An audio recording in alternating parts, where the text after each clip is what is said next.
and my computer's not picking up. Oh, Yeah. it's just doing its thing.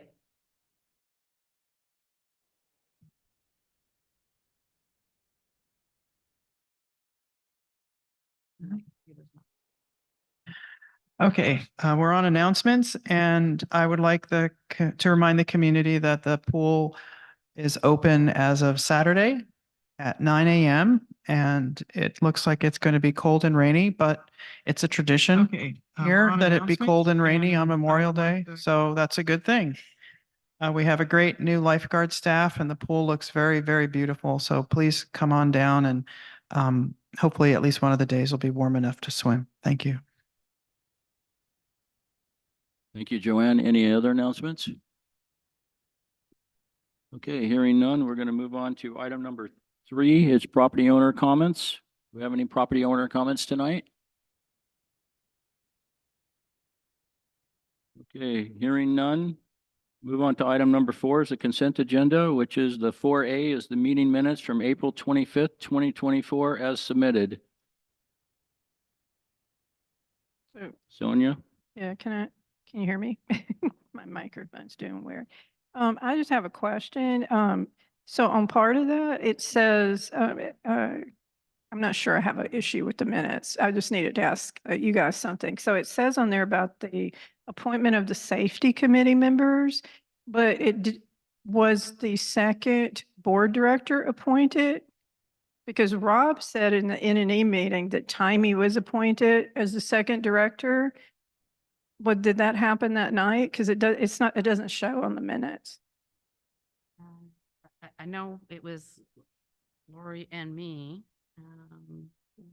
Presented the, I had no volume that. Oh, that's right. I wasn't here for that vote. I just didn't know. So it did occur? It should. What number is that? Oh, there it is, number 7.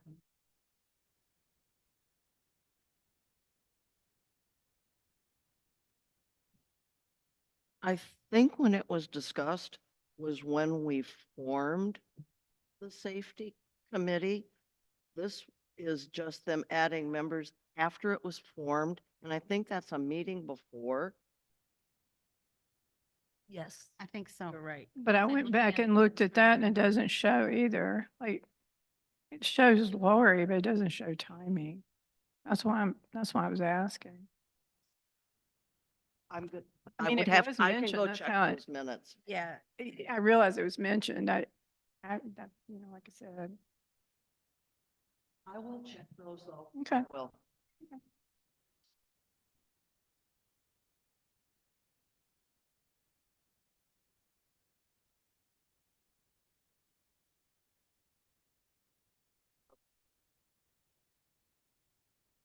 Did that answer your question?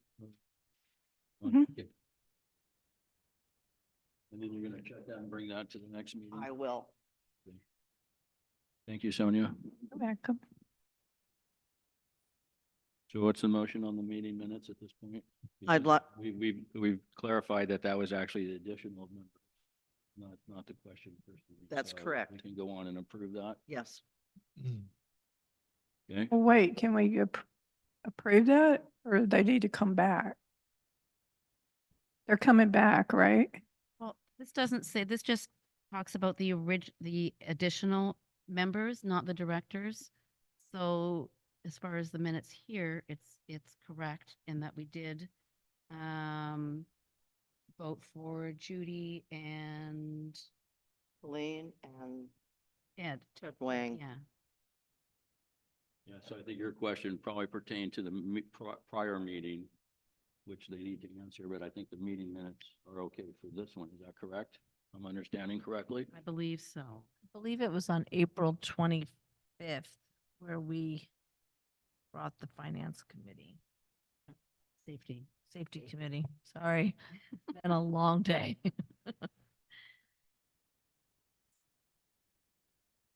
Can I ask that the minutes of April 25th as submitted be approved? You okay with that, Sonia? Yeah, I'm gonna abstain anyway because I wasn't here for the whole meeting, so really can't, Oh, gotcha. yeah, I can't Okay. really vote on it anyway. So I move that the minutes be approved as written. All in favor? It was a yes. I'm Stu? abstaining because Yeah, I he's was. a Yes. Okay, that's, I'm gonna abstain because I okay, we missed have two part of the abstained. discussion. AJ and Sonia abstained. Okay, item on 4B, meeting minutes for May 2nd, 2024, as submitted.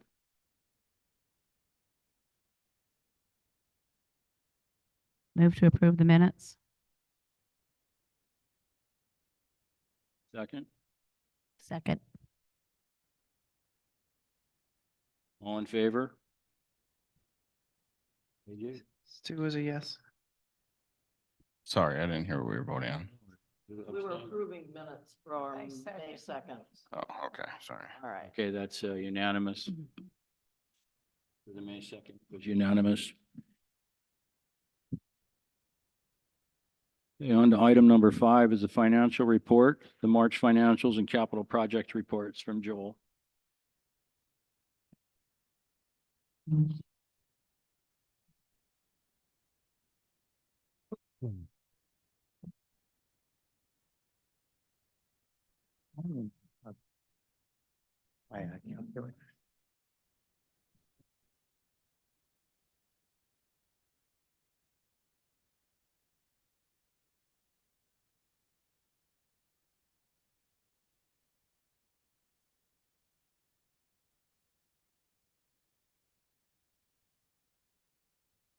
Yeah.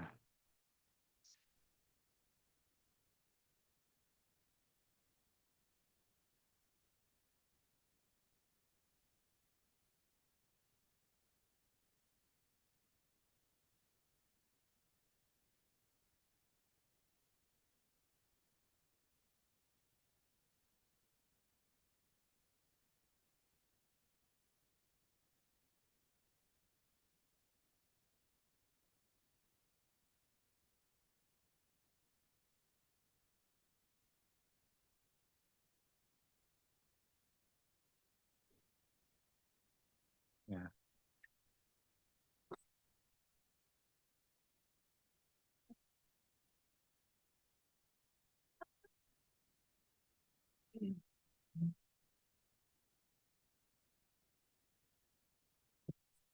Okay, so I'll be covering the March 2024 financial statements. I have to apologize to Lori and Stu who heard this last night in detail, so they'll have to listen to it again.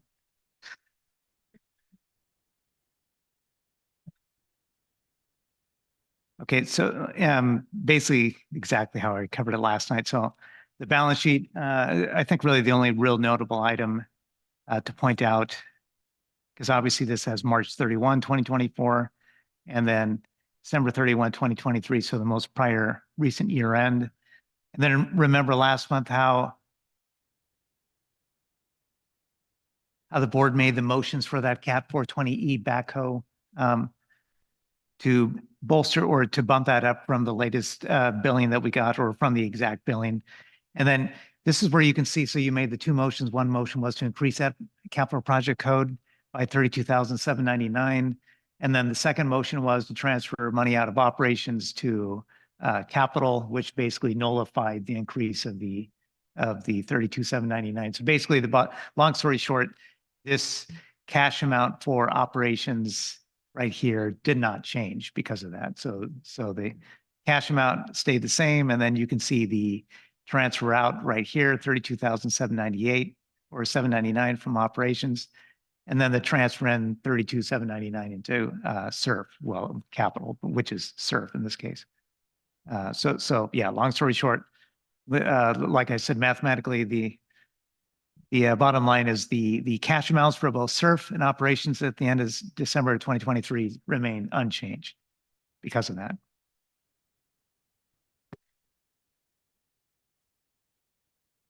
Okay, so now when we turn to the most interesting statement, the income statement right here, you can see it, and we'll just focus on year to date. So what I mean, just January through through March 2024, all 3 months. And the bottom line is you can see that the operating net income is 80,505. Last year it was 118,825 at the end of March of 2020. So whenever I say last year, I'm referring to March of 2023 year to date.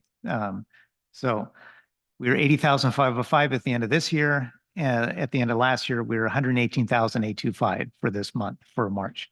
And so that means this year we were better than budget by 71,828, as you can see. And then last year we were actually worse than budget by 57,504. You know, I explained this to the finance committee last night. I'll try to explain in a more expeditious manner of why that's the case, because I pointed out, just in case there's a question in anyone's mind, how last year at the end of March 2023, if we had operating net income that was higher, in that case, 118,825, well then why would we're, you know, worse than budget by 57,504 last year, when this year our operating net income is technically lower than last year, but we're better than budget by 71,828. And basically the bottom line with this is the marina income. And so we're going to focus on this line item real quickly. Let me pull up a couple things, and then you'll see exactly why.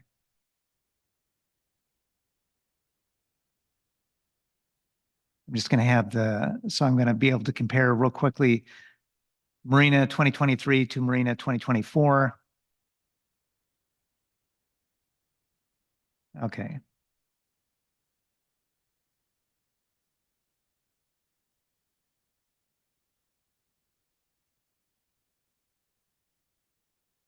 Then we'll do the same thing for March.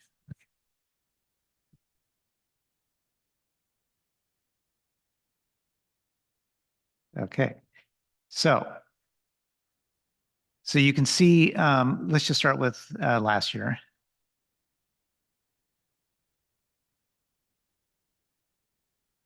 So last year at the end of March of 2023, so this is how it was done last year, and this is how it's been done in previous years. So we're making a change to how the marina billing is basically coming in and getting captured in the system because of the way that people are now registering for their slips this year. So in prior years, basically what would go on is the billings would be put on people's accounts and then sent out to people, like statements sent out to people. So since they were put on charged to people's accounts, so in the system, you know, then all this revenue shows up in the system itself. But then it takes a couple of months or so, you know, usually for people to pay those bills. So the accounting system itself, the way that we do it is, as soon as these revenue amounts become 30 days later, then it'll generate, well, this is bad debt expense, so to speak. Now, when people pay these bills last year, when they pay these bills in subsequent months, then this bad debt expense reverses in that case and goes away.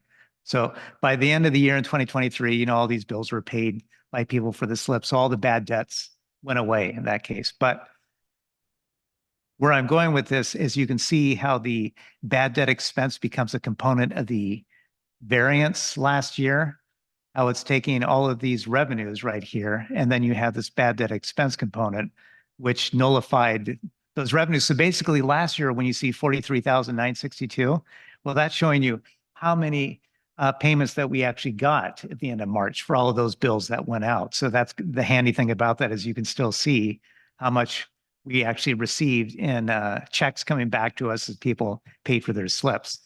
And then obviously, you know, that generates a bad debt expense, or worse than budgeted by 107,431 in this case, which that contributes to last year's being worse than budget. You know how I talked about last year we had 118,825 in operating net income, but yet we were worse than budget by 57,504.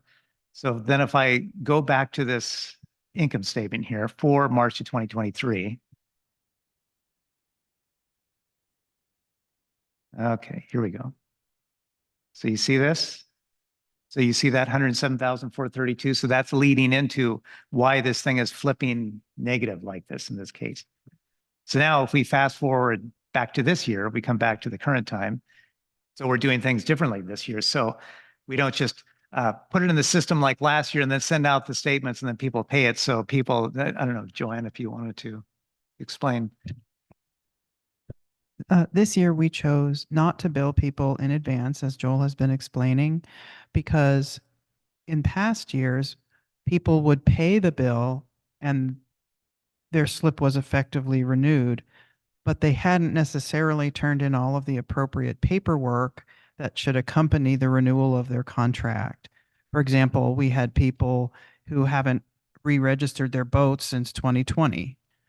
And one of the things we require is a current registration.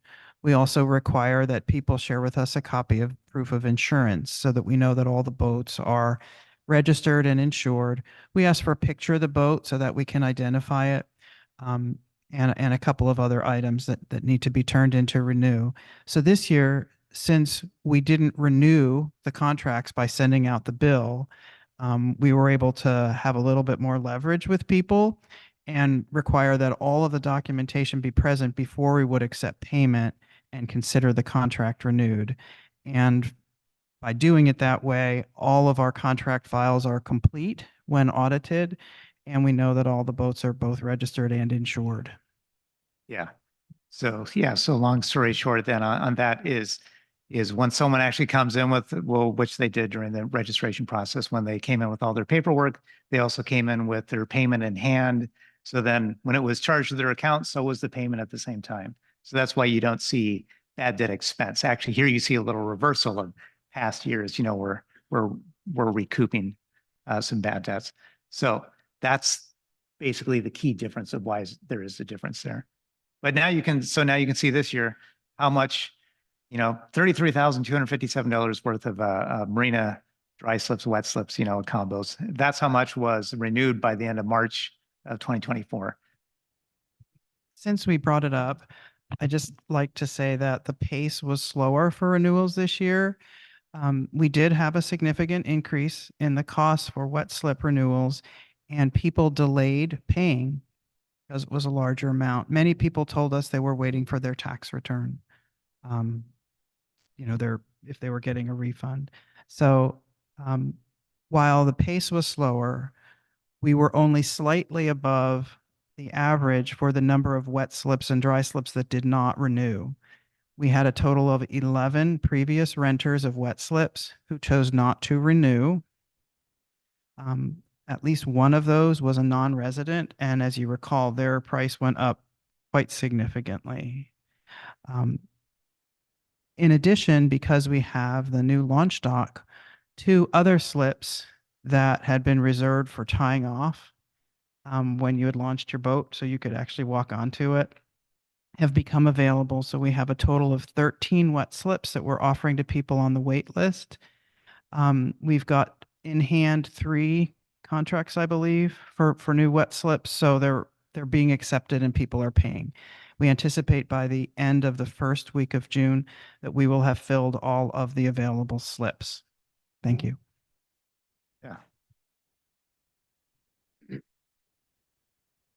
Okay. So, and like I said before, comparing 2023 to 2024, once you get later in the year in 2023, all that bad debt reverses off anyways as people pay those bills.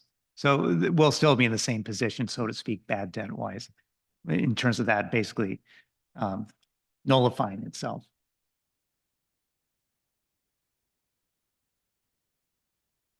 Yeah, so the great thing is those are the 2 most possibly confusing things. The rest of this will go quick.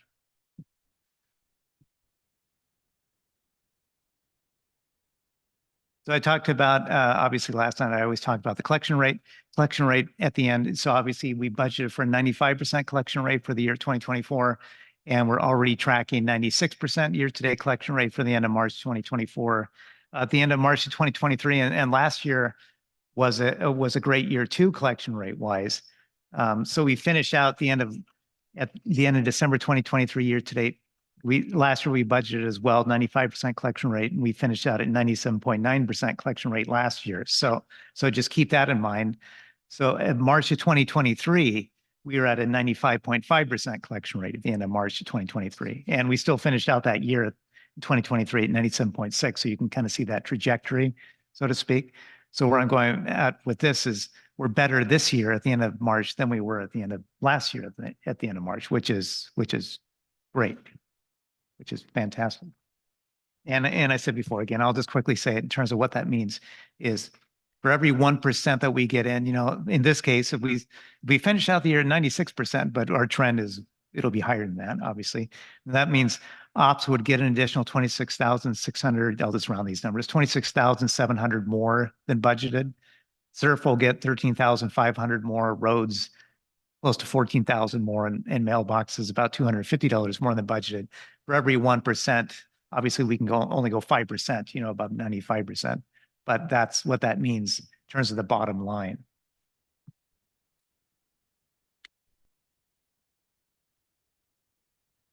And in terms of like expense to revenue, basically ratios. So basically at the end of March 2024, we were at 92.3%. And like I said before, all that means is for every $1 of revenues, we had 92.3 cents of expenses. You can think about it like that. The end of March of 2023 was 88.2%, but since we had a little higher operating income, then inherently we will also have a lower expense to revenue ratio. So in this case, this ratio, the lower, the better. But like I've said before, what do we budget for? We budget for 100% expense to revenue ratio, meaning it's a zero budget for the past years, and obviously for 2024, where the revenues equal the expenses. That's what we're at least shooting for at the end of the year.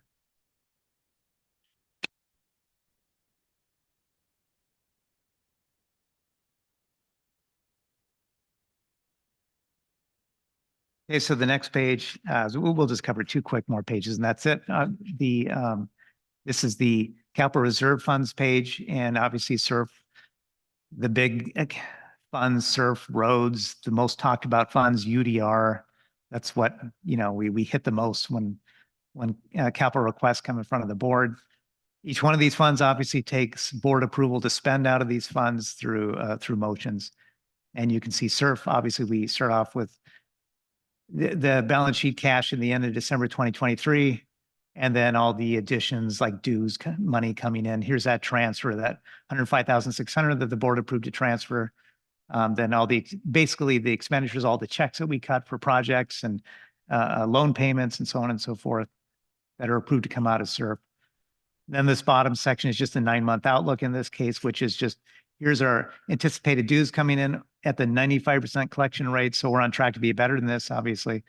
And then the big line items would be the SURF loan payments for the next 9 months. And this is the biggest line item, the obligated expenses. Let me open this up real quickly. And this is obviously in the agenda packet too.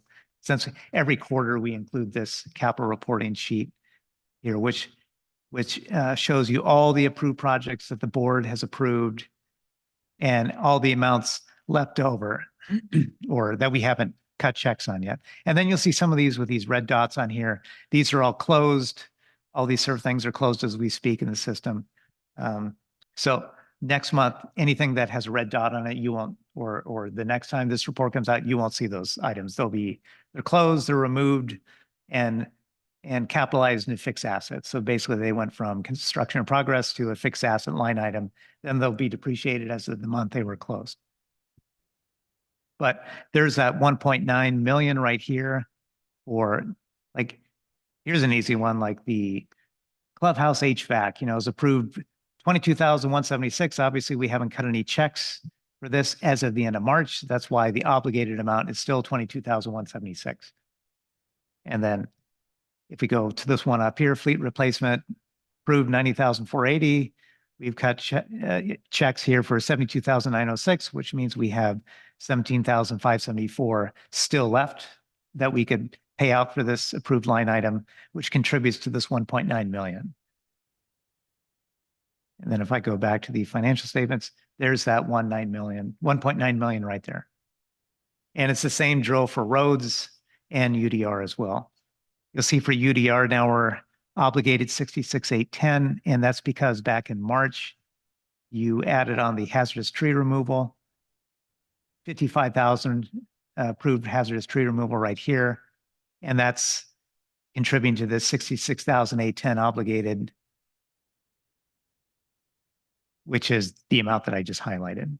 So, and then you'll see this is the amount like for SURF Board recommended carryover balance 600,000, just the amount that we would not like to drop below.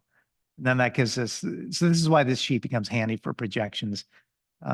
This gives us anticipated as of the end of March, if everything just stayed status quo, which obviously it's changed since then, you know, but we would project to have 1,881,399 cash on hand at the end of this year. So like last year, at the end of March of 2023, so it's 1.8 million this year. Last year is 2.84 million. Roads is 1.6 million. Last year is 2.45 million. We'll just go to the big ones. UDR, 293,000. Last year, 286,000. So you can that kind of gives you an idea of where we're at. But like I said, this is a function of just what does the board approve to be spent versus all the monies coming into it.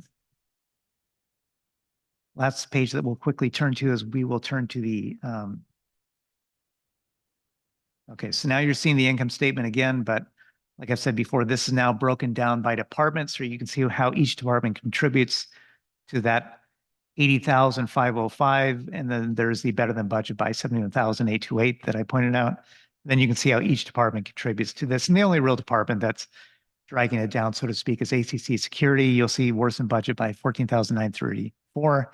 But like I said last night, we all know what that is. That's hazardous tree removal spending at that point, which is what triggered that capital request coming from the board in March for that additional $55,000 funds to be spent out of UDR to bolster that.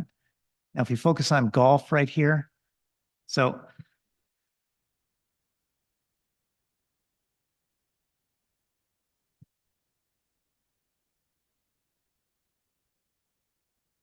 golf had, we're looking at year to date.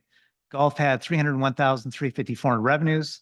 Last year they had 299,462. So I think you remember last month where it was projected that golf would pull ahead in March, which they did. They pulled ahead slightly ahead of where they were last year.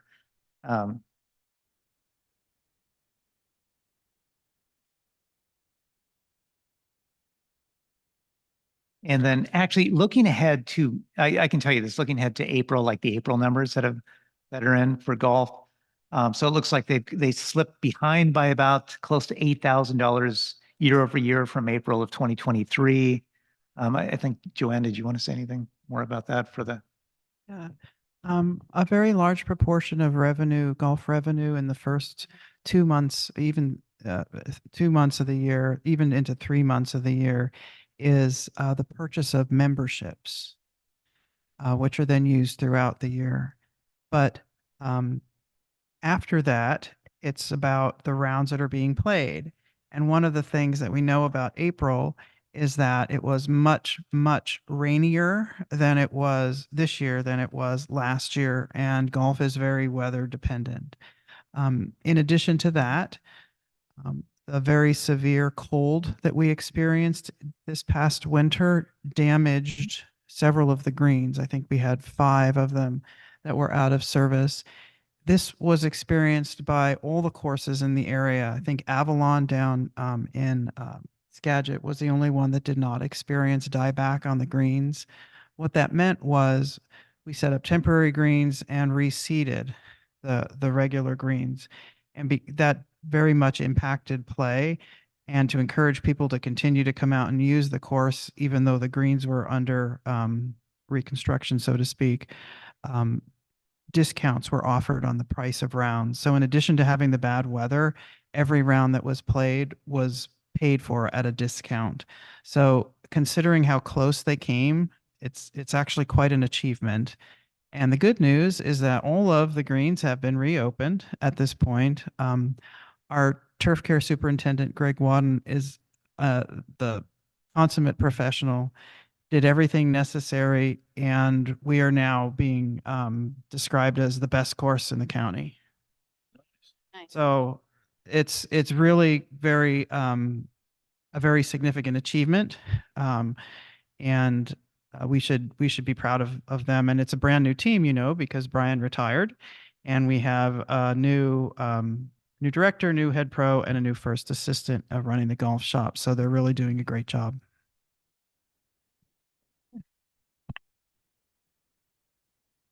And I guess just quickly, just to round out golf real quick. So you see, actually, this is the actual salary or the payroll cost right here, 161,871.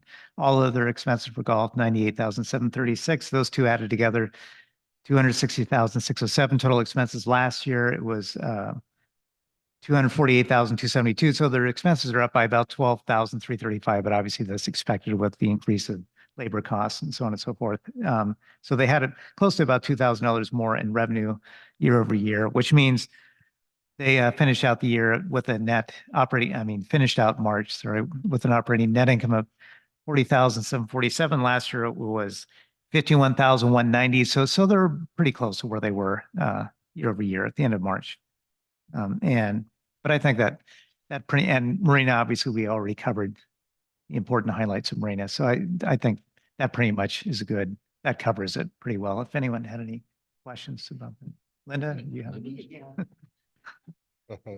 Okay, first we're gonna look at the income statement. And we're gonna look at net income loss for the current month. We were $91,000 and change over budget, we at a loss, but yet it says we're $32,870 better than budget with a $91,000 loss for the month. I don't get it. Oh, well, like this you will commonly see, like, for example, even in any department, like maintenance or anything like that really doesn't have any revenues planned for it. Those departments will always be projected to run a loss, so to speak. And then it comes down to, well, how much of a loss we're projecting for that department in that month. So like if a department was projected to have a loss of, or, in this case, like maintenance, since it's just basically expenses, and I'm just making this all up just for illustrated purposes. But if the department was projected to have $100,000 of expenses, and that's because they don't really have any revenues. Mhm. But then it came in, they only had expenses of 80,000, then they'd be 20,000 better than budget. So that's basically what's going on. Okay, it was overall just here. really weird. Yeah. going, Wait a minute, we're $91,000 short. Like, I know, it's kind Yeah. of like, wait a minute, I don't get it. like for comparison purposes, like last year at the end of March 2023, they had a loss of 71,063 operating net income loss. And they were, in that case, they were worse than budget by 108,471, but that was because of Marina, for that Yeah, month, that But Marina all stuff. right, it's Yeah. just was a strange thing. Yeah. The only other question I have is in the current month of March, both accounting and administration were over considerably in salary and benefits, and I wondered why that was. I Yeah. understand why maintenance is, they're going back to when we had snow and stuff, but. Yeah, that's actually, I'm glad you brought that up because that's a great point for March. So with March, basically, remember how the union negotiations took a little while? Yeah. We got those finalized in February. So March is where like all the retro pay was showing up. That was owed from January up until like basically the beginning of March. They got tacked on to all the other pay going out in March. Thank you. So, yeah. Those are the only questions I have on that. Are you going to review the capital reporting separate? I hit on that during you want me to go into more detail? There were only a few that I had questions about, Sure. Yeah. and it's like, there's some that, like the tall shed and stuff, I thought those were all done, that we'd signed the final holdback checks and stuff, and yet they're still open. Which, let me see here. 27, 97, 23, 12, 13, and 14. They're all right in a row there. 12, 13, 14. Okay, so There's not a lot there, but I thought we had signed the final checks to people and stuff. It's just right above the backhoe repair. yeah. I was thinking actually, as you were saying that, now some of these, like for example, like the quiet pool furniture, Yeah, this one, since you did bring that up, this one, yes, I'm going to go back and take a look at this to also close this out for the audit as well. And then some of these, like for example, like the Aries E Tall Barn, Okay, so one thing now, since this report is as of March too, another thing too, which determines if it's going to be, so what this, when the stuff that's marked closed is what I was primarily concerned about. That's closed as of the end of 2023.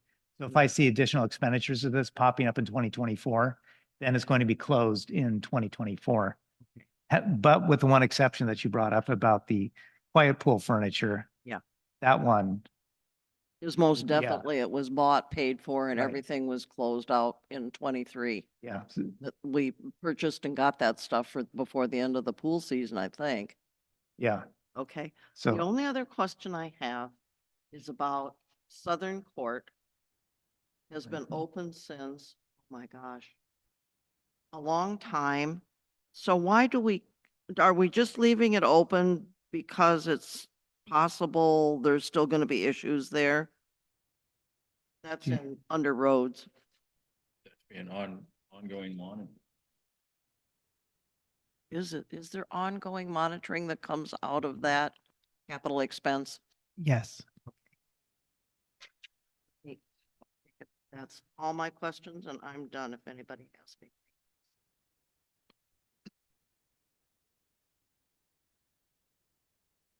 No additional questions? All right, thank you, Joel. Okay, sure. Appreciate it.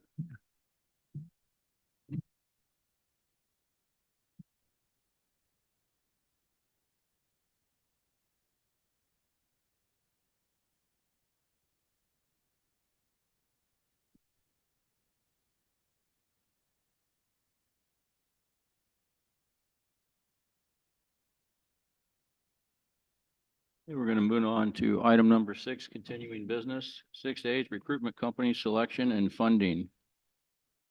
Joanne, are you on? No. Okay. Am I going to Me. deal with this? Oh, I can. Is she going to do back?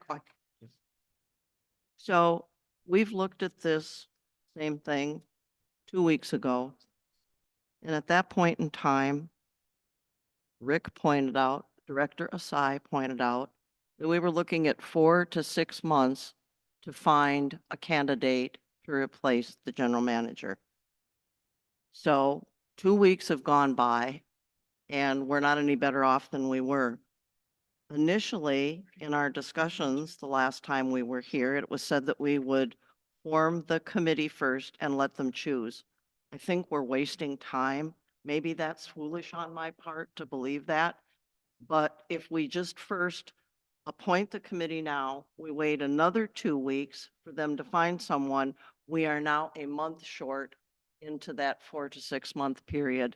And I think we need to reverse our thinking and we need to select a company and then recommend that the committee work hand in hand with that company to find us a general manager and conduct the search. And I'd like us to vote on that.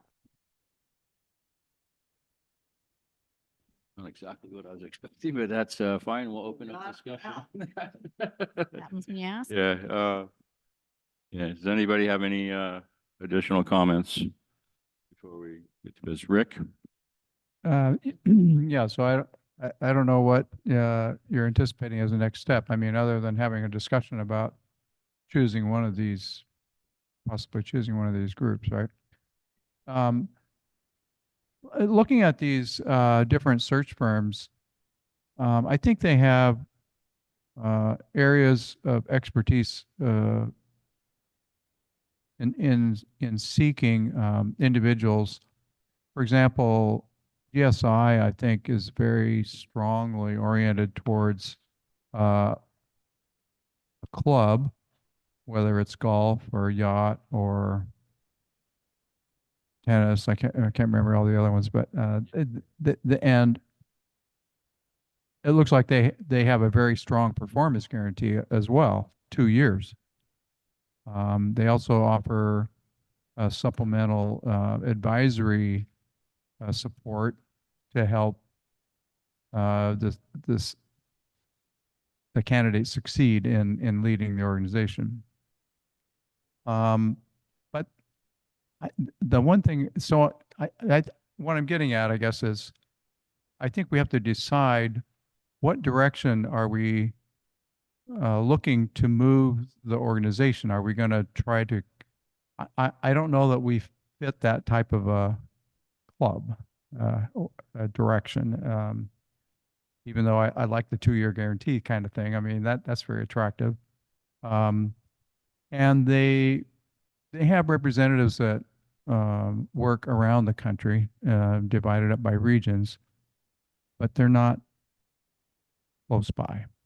And I don't know if they, I'm sure they actually probably do a wonderful job. I noticed, having come from Oregon, I noticed they had listed in their clients a couple of well-known golf clubs in Oregon, Astoria Country Club and Portland Golf Club, which are very, very successful, highly thought of clubs. So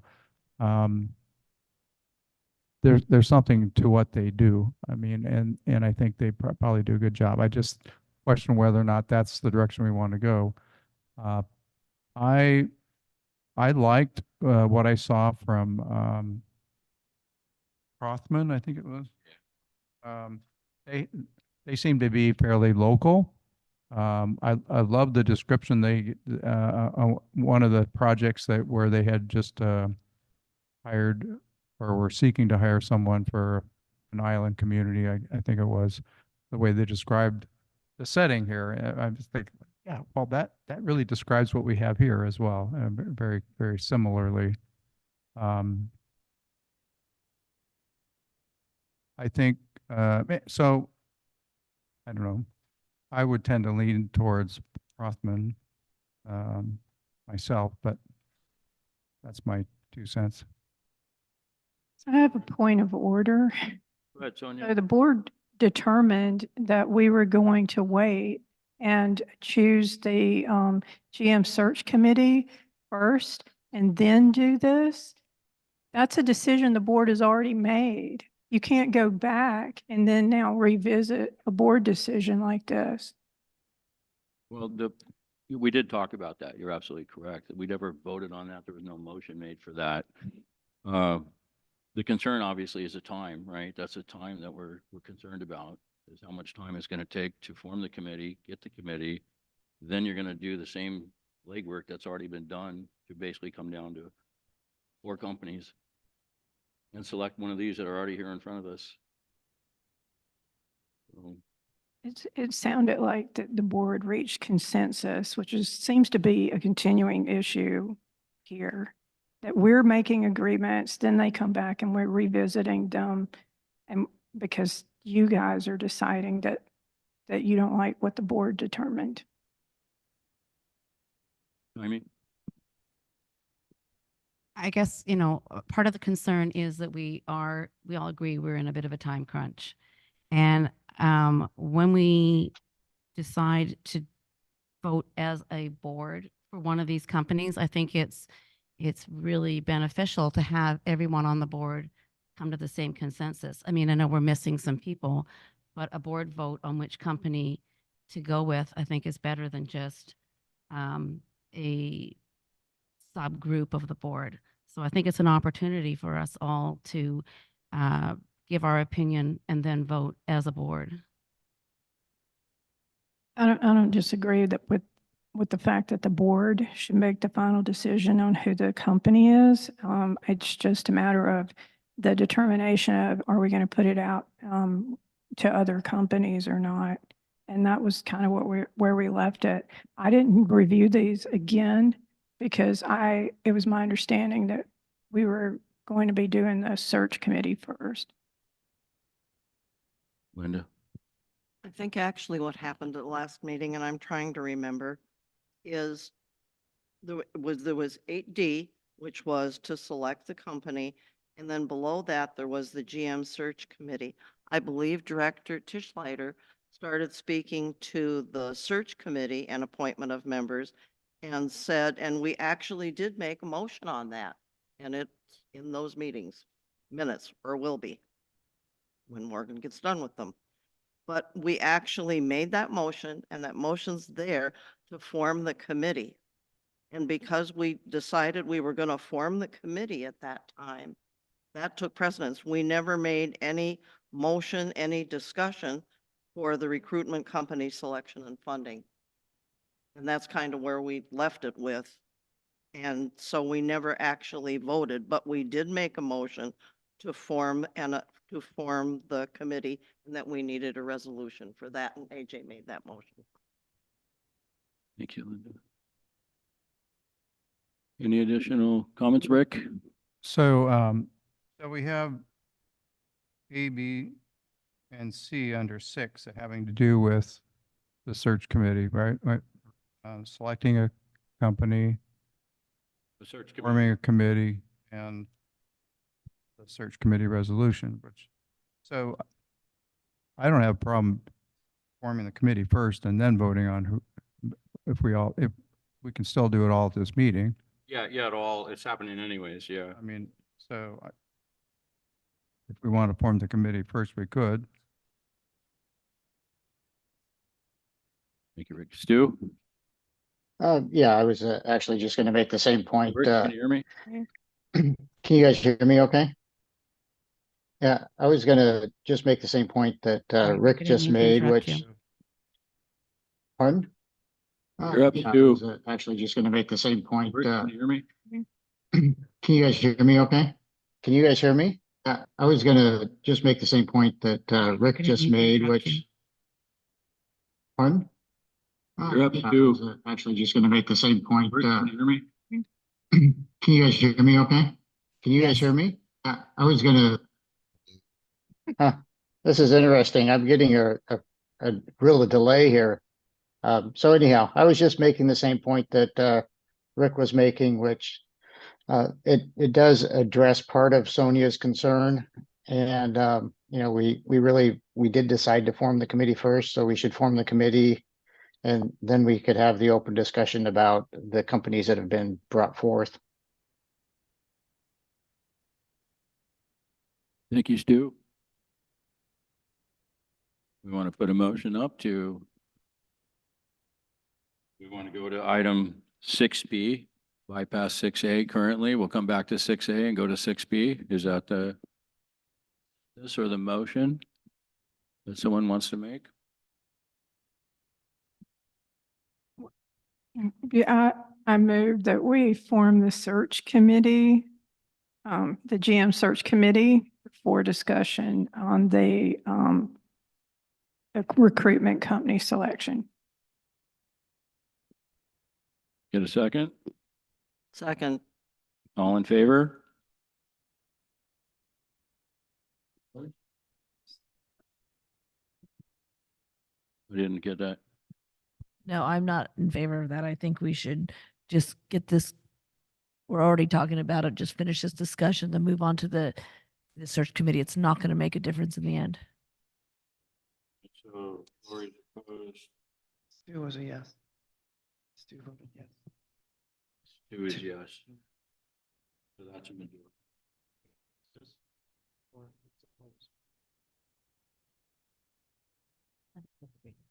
Okay.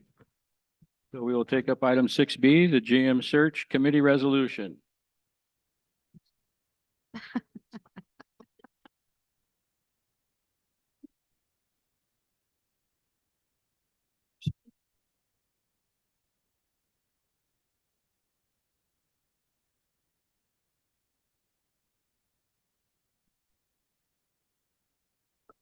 Have you all read this resolution that's here? Because I don't see a memo before it, only the resolution.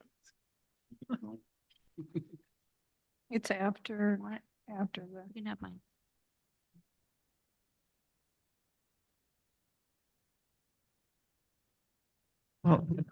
Well, I have it. I'll read it. I mean, do you want me to read the resolution or Yeah. I mean, it's kind of lengthy. Does everyone have the chance to read it and maybe they just want to?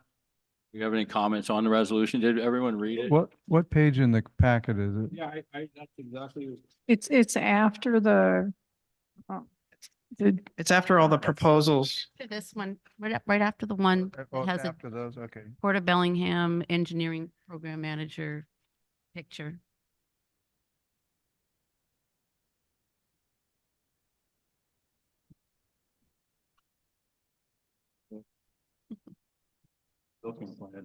I'm sure it's in here. No, I got this one. You guys find it? I read it a couple times. You can Yeah. have mine. Yeah, I got one.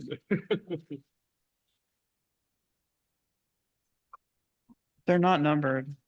I'm not good enough with Adobe to get the numbers on.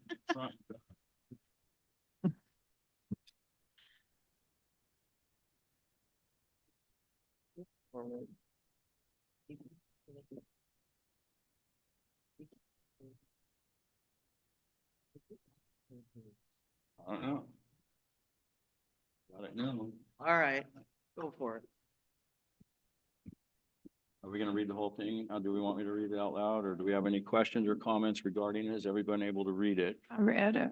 Okay, awesome. Sonia had her hand up first, so we'll let Sonia. Well, I have a comment.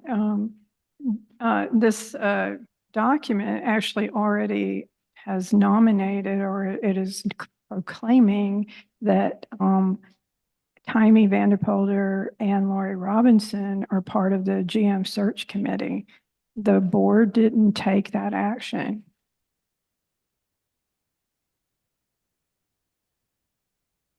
No, it's being voted on the board, but by the board now. Right, it should have been blank. Doesn't need to be. It wasn't last year when you were the last time a resolution came forward for a GM The transition. discussion had already occurred, though. The board made It was that presented as determination. a done deal in the resolution. Forward. with the Right, board. because we met in closed session and had that discussion with the board, and then it came back after that discussion. The resolution came forward after a board discussion. The board reached consensus to do it like that. Okay, but since we are discussing this resolution, or you are discussing this resolution, board directors, you can suggest an amendment to those names. There's no reason not to, if that's what you would like to do. It's under discussion. Okay, I'm pointing out it's inappropriate. It should have come to the board. There's no minutes of whoever made this decision. If it's the executive committee, the executive committee can't make these decisions without bringing them to the board and ratifying them by the board.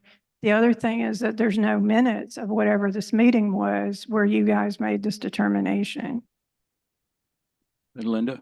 Then I would say there are no minutes from in 2020 when the resolution was brought forward with the full executive committee already appointed to the search committee. Because it came, There's it no grew out of closed session and you were there, Linda. You need to, you Let's get to were work. Hold on. too. Well, hold on. Why don't we just do this? Why don't we just remove the two names right now, and that'll take care of the issue? Anybody opposed to that, Rick? Well, so a resolution is not an action. A resolution is a motion. A motion is a proposed action. Motions can be discussed by the board. There's no issue with writing a resolution that names names. If we want to change it, we can change it. That's our obligation to discuss it and make any changes. We amend motions all the time. This one could be amended as well. No decision was made. Nobody's been appointed yet. We haven't adopted the motion. So I respectfully disagree, Sonia, that any decision has been made. This is only a suggestion in the form of a motion to nominate Taimee and Lori. Thank you, Rick. Thanks, Rick. Rob? I just think we need to keep moving forward, you guys. It could be 10 o'clock before we vote on this. We need to move forward. If somebody wants to amend this resolution, they can do that. But the clock's ticking and it's going to be October 1st very soon. Thank you, Rob. Thanks, Rob. So I'd like to point out, there's like a lot of procedural errors going on here. You guys will want to throw out Robert's rules when it's convenient, but you can't end discussion on your own like that. You do that quite often. It's not appropriate. We're still in discussion. Well, how am I ending discussion? I'm not clear with what you're saying. I'm saying I would like for us to keep moving forward. I'm encouraging us to move forward, Sonia, that's all. Thank you. Any additional questions or comments Or regarding I the have a resolution? comment, which is as simple as this. So basically, the committee resolution states that the committee will meet weekly and all members are expected to attend every meeting. Members must be capable to make the committee a priority throughout the process. I have concerns how either Director Vandepolder or Director Robinson have the time to make the committee a priority. Tammy already serves as chair of the appeals committee. She's on the document review committee, and she is the other board director on the safety committee. Lori travels often as the treasurer, the chair of the finance committee, and the chair of the safety committee. And we're moving into budget season. There are several other directors who either serve on just one committee or none at all. It seems to me that we would take that into consideration. Who should they be? Thank you, Sonia. Who would you Min- suggest they be? That's up for discussion. I'm suggesting that they're, rather than the same people always heading all of the committees, we need to consider if time is of the essence and everything, and who has the time and the ability. I'm not actually even saying no. You know what I'm saying? It's a question. I Thank would you. like Lori? to answer that question. Took a lot. There was time and thought. There's four executive directors. So it was between the four of us. And I expressed interest in wanting to be on the committee. I have years of human resource experience. And I also have pretty much a clean, always home in the summer schedule, as that's when the nicest time to spend in Bellingham is. So I have no problems committing to this process. Thank you, Lori. Right, so we got to move on with any additional questions or comments regarding the resolution. No? Or edits. If somebody, if somebody wants to change what's written here, we can vote on an amendment. That's the case. So Not. well, how about why wouldn't we just do it like we vote on whoever the committee members are? We appoint the committee members. Like we accept the resolution and then appoint the committee members separately. Can I make a comment, Keith? Yes, Stu, go ahead. Yeah, so this should be like any other committee where the committee members are nominated and then the board votes on them. I mean, there's no reason why we should do it any differently. Was someone going to make Well, sorry, sorry. In fact, it is a little bit different because the composition is being suggested here in section 1 titled membership, that 2 of the executives are on the team, as well as 1 additional appointed director chosen from outside the executive team, and then 2 members selected from senior staff. So it is a little bit different. And of the 4 board executives, the 2 that have volunteered and made themselves available for this are written down. So if you object to the composition, that's an edit to the resolution. And that's why it was written this way. Yeah, that's exactly correct, Joanne. So if somebody doesn't agree with the composition, they can make that suggested edit to the composition, and that would be another thing that we could vote on. But beyond that, I mean, it should be nominations and votes. Thank you, Stu. Because this is just a suggested resolution. Thank you. All right. Mhm.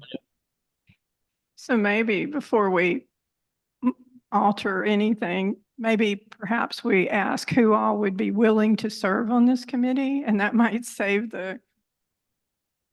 any changes, because if it ends up that there's only 3 board directors or 2 board directors willing to serve on the committee, then it's a kind of not a moot point, right? So I'm willing to to serve on the committee.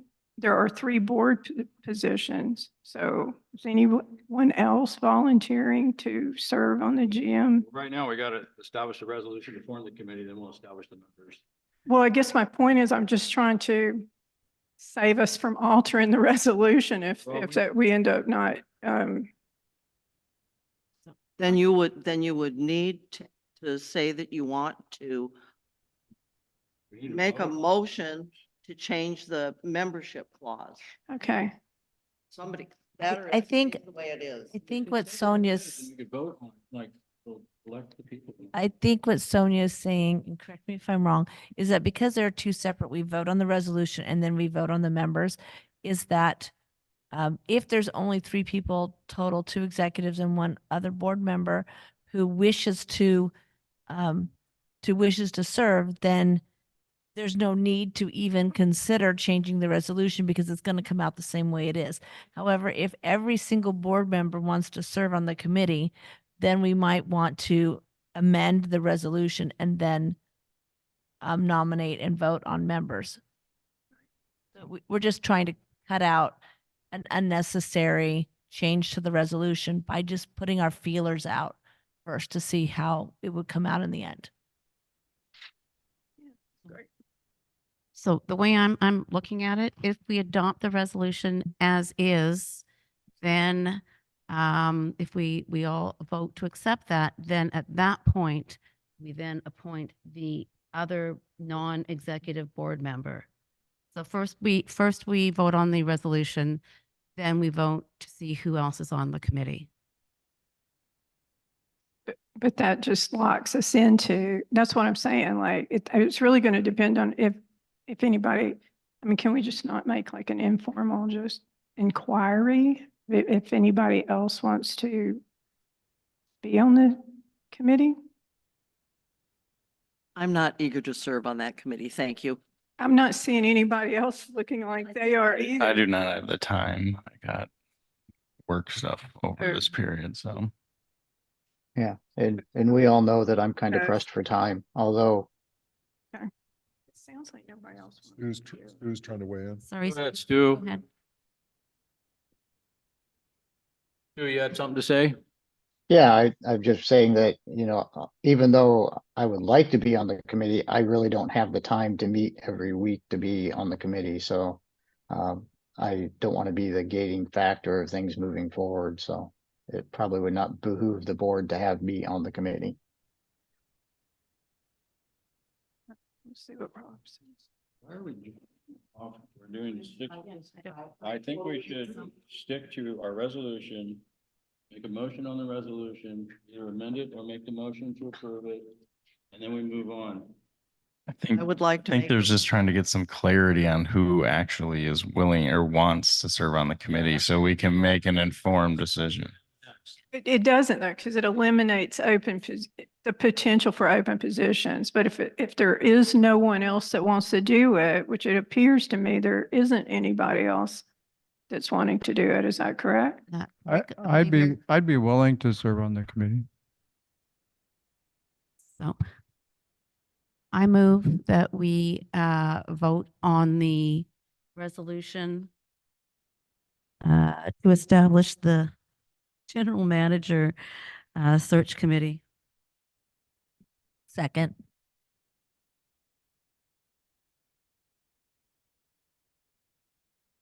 All in favor? Stu, yes.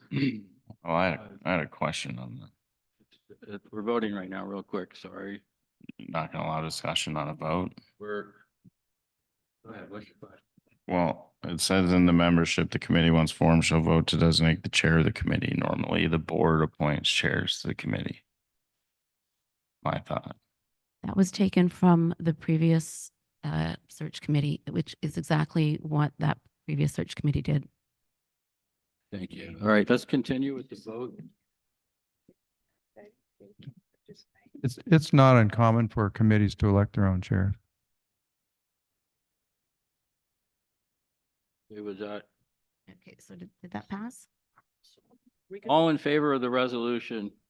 We had Stu, Rick, myself, Linda, AJ, Jaime, Lori, Sonia?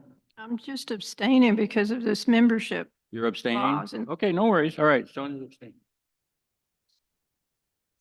That passes by majority. Six. Six, yeah. Did Stu, Yes. okay. Okay, item 6C, the GM Search Committee approval of members. So now we are taking up what members are looking forward to serving on the committee. We have Rick, Sonia, obviously Lori, Jaime. AJ, yes, no? I said no. No, no on AJ. Just me. Okay. So Then we already got Lori and Jaime, right? Or- Next, we have one other member that We can need to come get in. the- We have to, Just a question, Yes, sir. Go ahead, Rob. is Daniel or I precluded from, No, sir. You're a director. He's not a director. He is not a non-voting member is not a director. You're, What's that? in order to get the process moving forward, I'm not going to argue with Director Folt tonight. So we have two people that are interested in serving, Sonia and Rick. So, all those in favor of having Director Volt serve on the committee, please raise your hand. Two. All those in favor of having Rick, Director Asai, I'm sorry, guys, serve on the committee, raise their hand. 1, 2, you can vote for yourself. 4. Ask Stu. Yes, Stu's a yes. Good.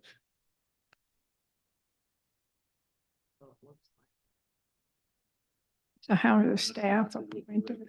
Is the committee, is the committee going to pick staff or do we pick? Appointed director. The committee picks the staff. 2 additional members of senior staff.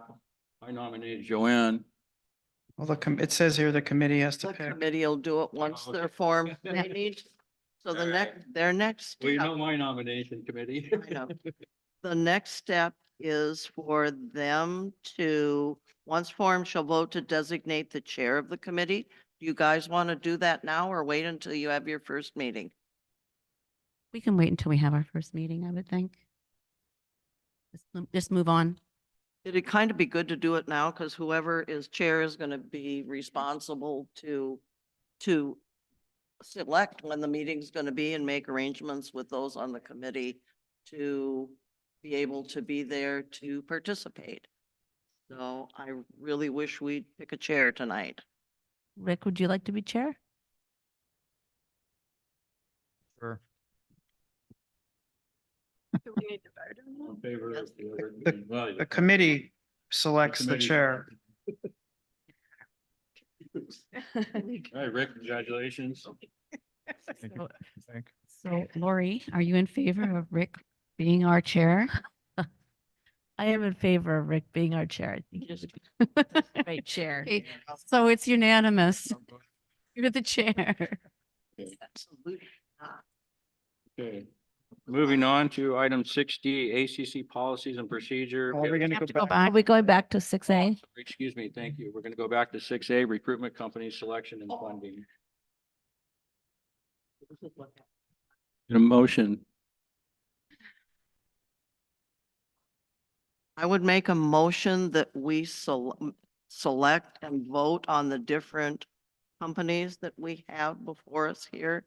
All those for the recruitment company, all those in favor of having Adamant Inc., the company, if you'd raise your hand. Stu? No. All right. No. 0 votes for Adamant. Anyone in favor of Scion Executive Recruitment Company? No. That's another 0. Prothman?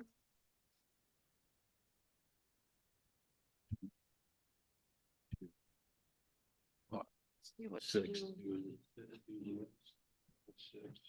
And GSI is our last company. I'm not voting because I'm not, I'll tell you why I'm not voting, because I thought that we were going to address this later. And so I really didn't review these very well. So I don't think I Okay. can, So you abstain? right. I Okay, abstained. yes, thanks. Yeah.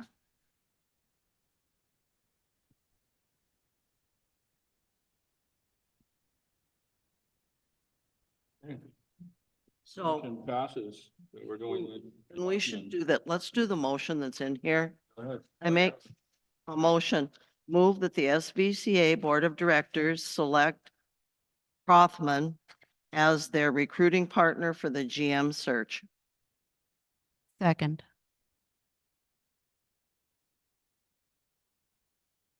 All those in favor?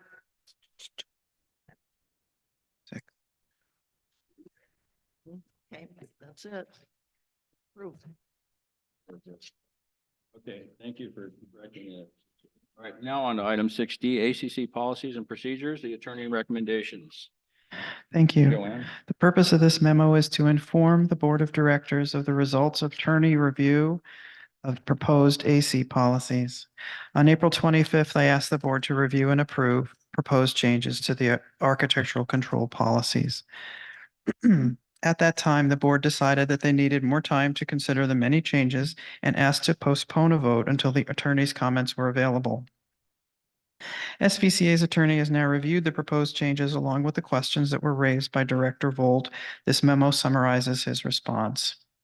And for those of you who wanted it, I attached the attorney's full response. On May 3rd, 2024, Director Volt raised questions in an email sent to the Board of Directors and the GM following our answers to the questions. It's my hope that a legal opinion has been requested regarding whether a vote of the membership is required on policies that are basically amending the restrictive covenants filed with Whatcom County.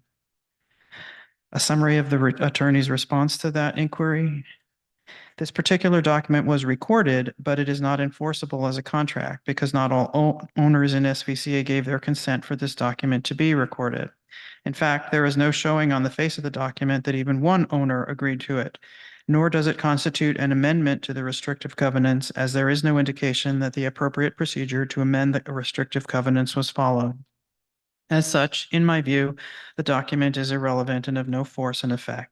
To the extent that it merely recited rules and regulations that were in effect at the time, it appears that it can be ignored since those rules have been superseded by later revisions to the ACC policies. Sonia indicated that there needed to be more clarity regarding SVCA dictating anything regarding driveways or other areas designed by an engineer that might be more restrictive than the county. The attorney responds, the restrictive covenants for Sudden Valley primarily contain discretionary provisions. SVCA has elected not to exercise its full discretion on a project-by-project basis, but instead, it has adopted ACC policies, which reflects SVCA's discretionary decisions in advance. The advantage of exercising its discretion in this fashion is twofold. First, it records SVCA's discretionary decisions so that owners know the parameters ahead of time and can direct their designer or architect to draft plans that are likely to be approved. Second, it reduces the chances that an owner will assert that the Architectural Control Committee is exercising its discretion in an arbitrary or capricious manner. There was another concern expressed that the attorney should provide appropriate language to ensure we're reducing the chance of legal action by builders. Since architectural decisions are discretionary, the board may in some cases wish to seek member input through an advisory vote or comments at town halls prior to adopting controversial ACC policies. While it is not required to undertake these actions, taking these steps may serve to enhance transparency and enable the board to gauge the sense of the community better before adopting a controversial policy.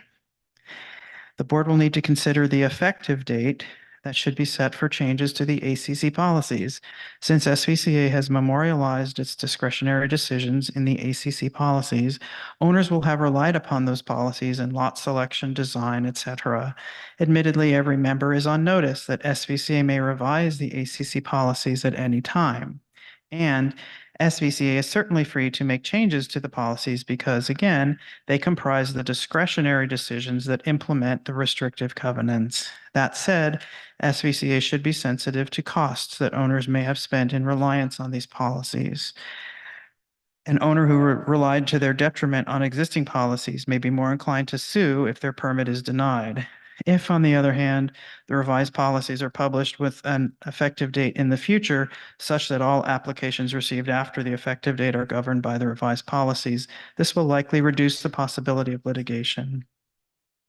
The last concern that Sonia expressed was that policy 13.5 reflects RC 19.5 exactly, except the word only has been removed.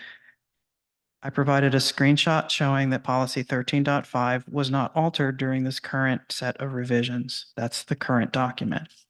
The word only had already been removed. Yeah, I just meant the thing that's being called restrictive covenant 19.5 uses that same phrase, except it says the committee shall concern itself only with.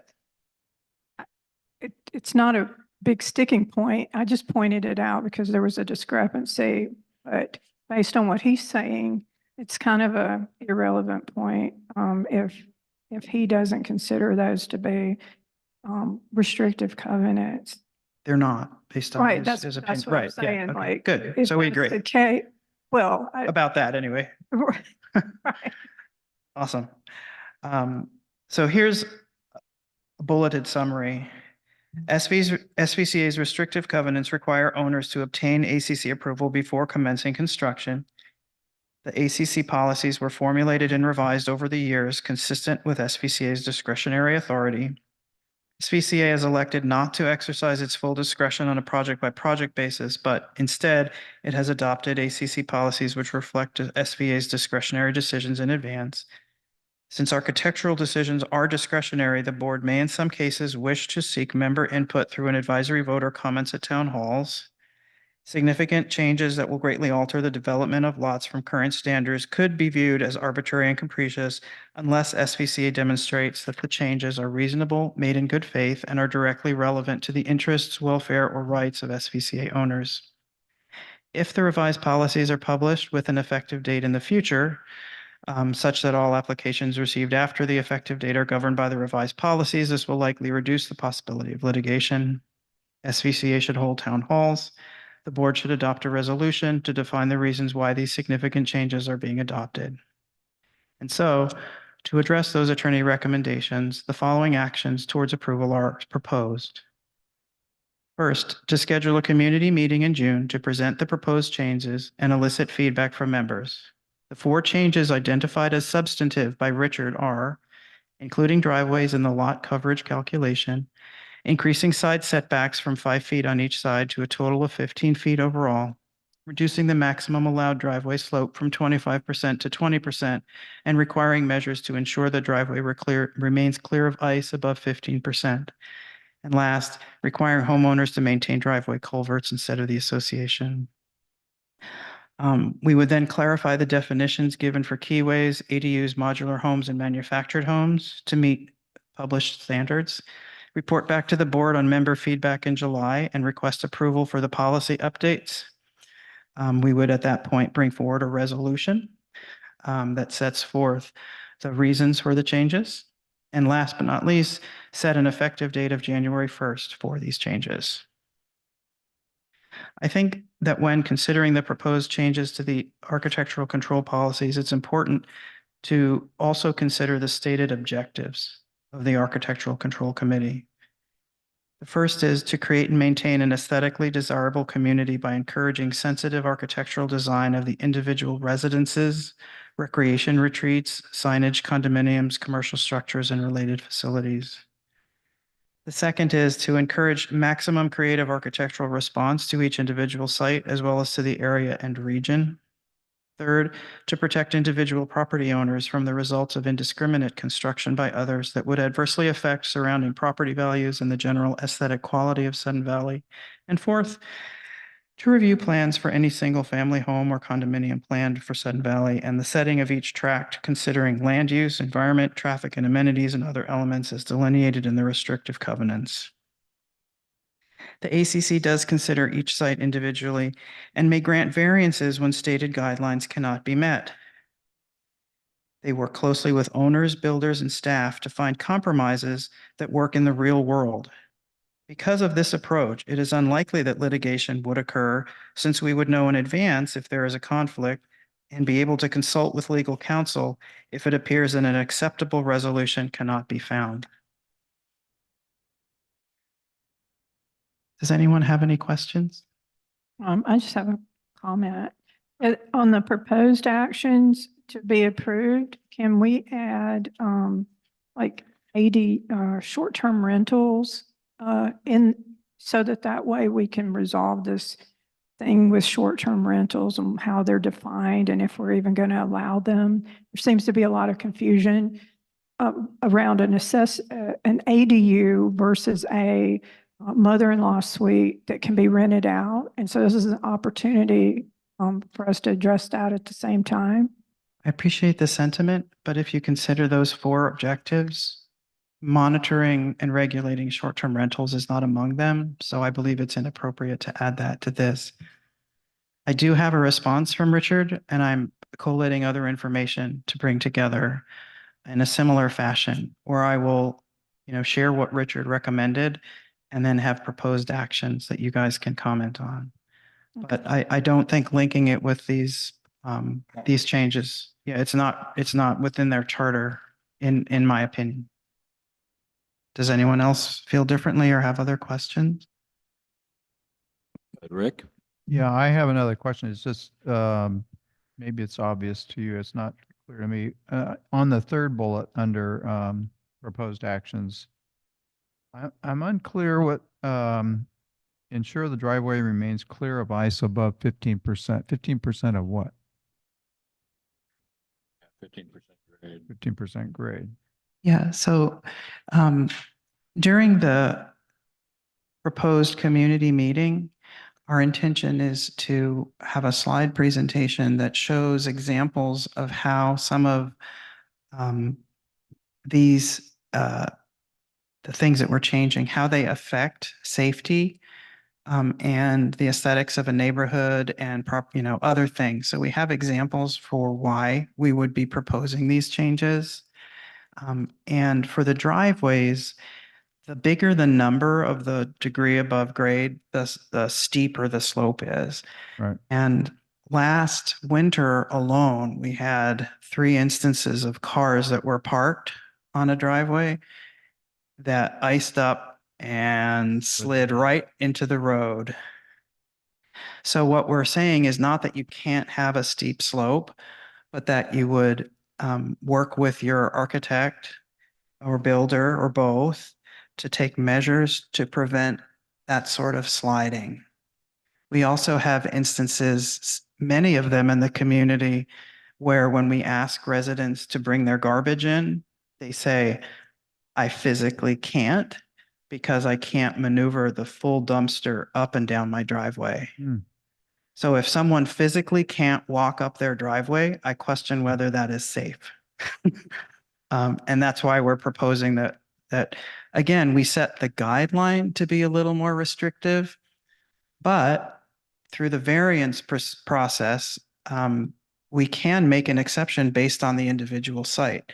So by putting something in here, we're encouraging people to think creatively and more safely about driveways as an example. But we're still open to granting an exception if it's necessary. Does that answer your question? Yeah, I didn't, I assumed that's what it was, but maybe it could be, just adding slope or grade or whatever to after that, rather, because it theoretically could be 15% of the driveway rather than 15%. Yeah, totally understood. Yeah, the terms are tricky. Stu? On that particular topic, is the ACC going to give suggestions as to how they keep their driveway to remain clear of ice, or is the ACC going to be starting to suggest that they put in hot water piping in their driveway so it doesn't freeze up, or electrical? No, And because it's not the ACC's job to be engineers or builders or architects. But by asking that they consider measures, they're opening up the conversation and pointing people to having those discussions with the appropriate experts that they're employing to develop their property. Because it's very clear that the ACC does not engineer or advise on how to engineer. We simply determine, or they simply determine whether the submitted plans meet the guidelines and the other elements that they're considering.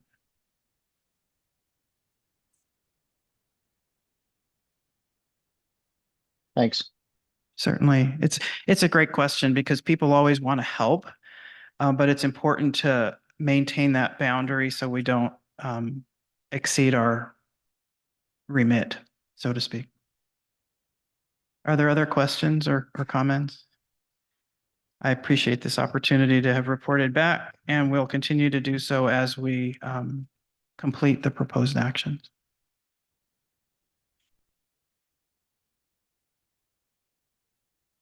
Thank you, Joanne. You're done with that? All right, thank you. We're going to take this time to move into closed session. We're going to motion. Motion to move to closed session. Second, Second. all in favor? Thanks. Unanimous. 8:29. 8:29. Keith, is the door locked down there to go into the rec center? I do not know. I don't think so. Should, Well, I'll check to make sure it's open. thank you, Joanne. I'll go open it. Thank you. Thank you. Only if you give the secret knock.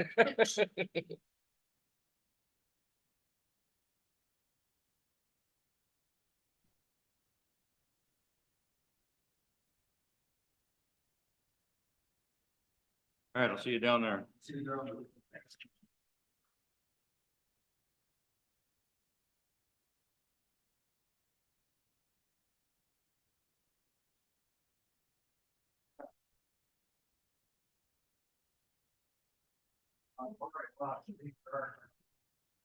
All right.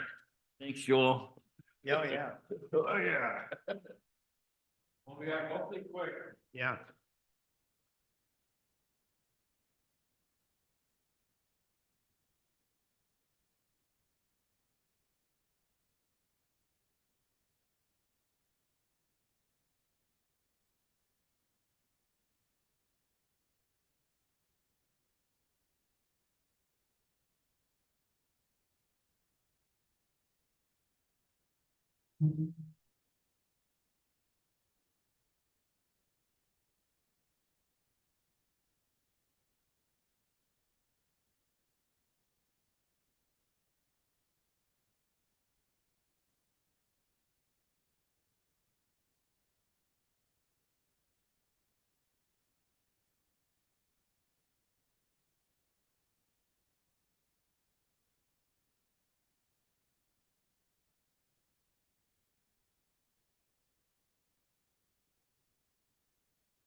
You good?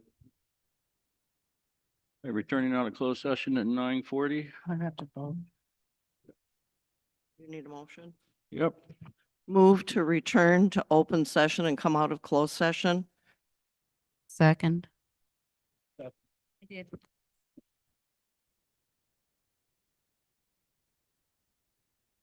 Coming out of closed session, we have some business to take care Motions of. to make Linda? in business. Everybody back. Oh, here comes Rob. Yeah, wait. Rick's not back yet.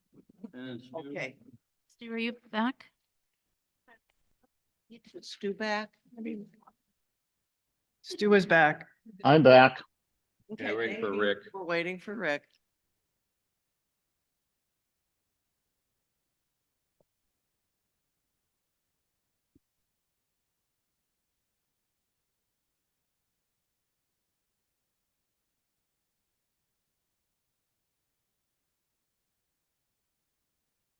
Gave me. I was writing my own. I had them already written out.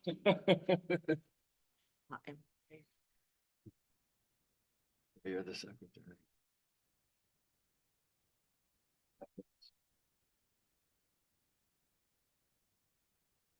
All right, we'll be returning back to open session at 9:42 PM. You can change that. So the board will take two votes as a result of closed session. Motion one, move that the SVCA Board of Directors approve the organizational changes proposed by the general manager. A second.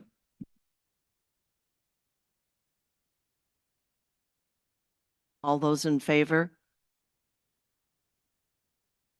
All those opposed? He's right there. Stu, we didn't get your, He said he was going to abstain because he didn't. I'll see- be abstained because I haven't seen any of the materials. Motion two, move that the SVCA Board of Directors approve $45,000 from the UDR for the funding of the accounting manager position. a second. All those in favor? All those opposed? Same thing. Stu, you're abstaining on that one too, correct? Yeah, I'll abstain on that one also. Thank you. All right, thank you, Linda. All right, moving on to item number 8, new business. 8A, approval of organizational changes and funding. This sounds like really hot. Yeah, we just did that one. Yeah. So we're- Yeah. Jeez. we just did 8A, Yeah. so we're on 8B. Oh, we did, yeah. We're on 8B. No, 8B. Thank you. 8B, public utility easement resolution. Joanne? The purpose of this memo is to request approval for a resolution outlining a policy to manage the granting of public utility easements across parks and green space owned by Sudden Valley Community Association. In 2023 and again in 2024, members with new construction projects have asked SVCA to grant them easements to install utility connections across SVCA-owned green space and/or parks.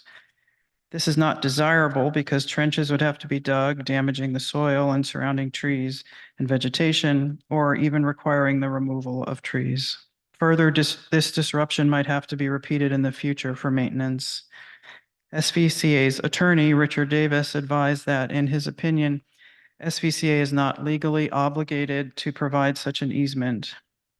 In some situations, however, sewer connections are shown on the original sewer designs recorded with the Whatcom County Auditor's Office because it is the association's responsibility to follow through on expectations reasonably created by recorded documents, and also because it is in the association's best interest to facilitate the most efficient connections to sewers and to avoid conflicts with Lake Whatcom Water and Sewer District.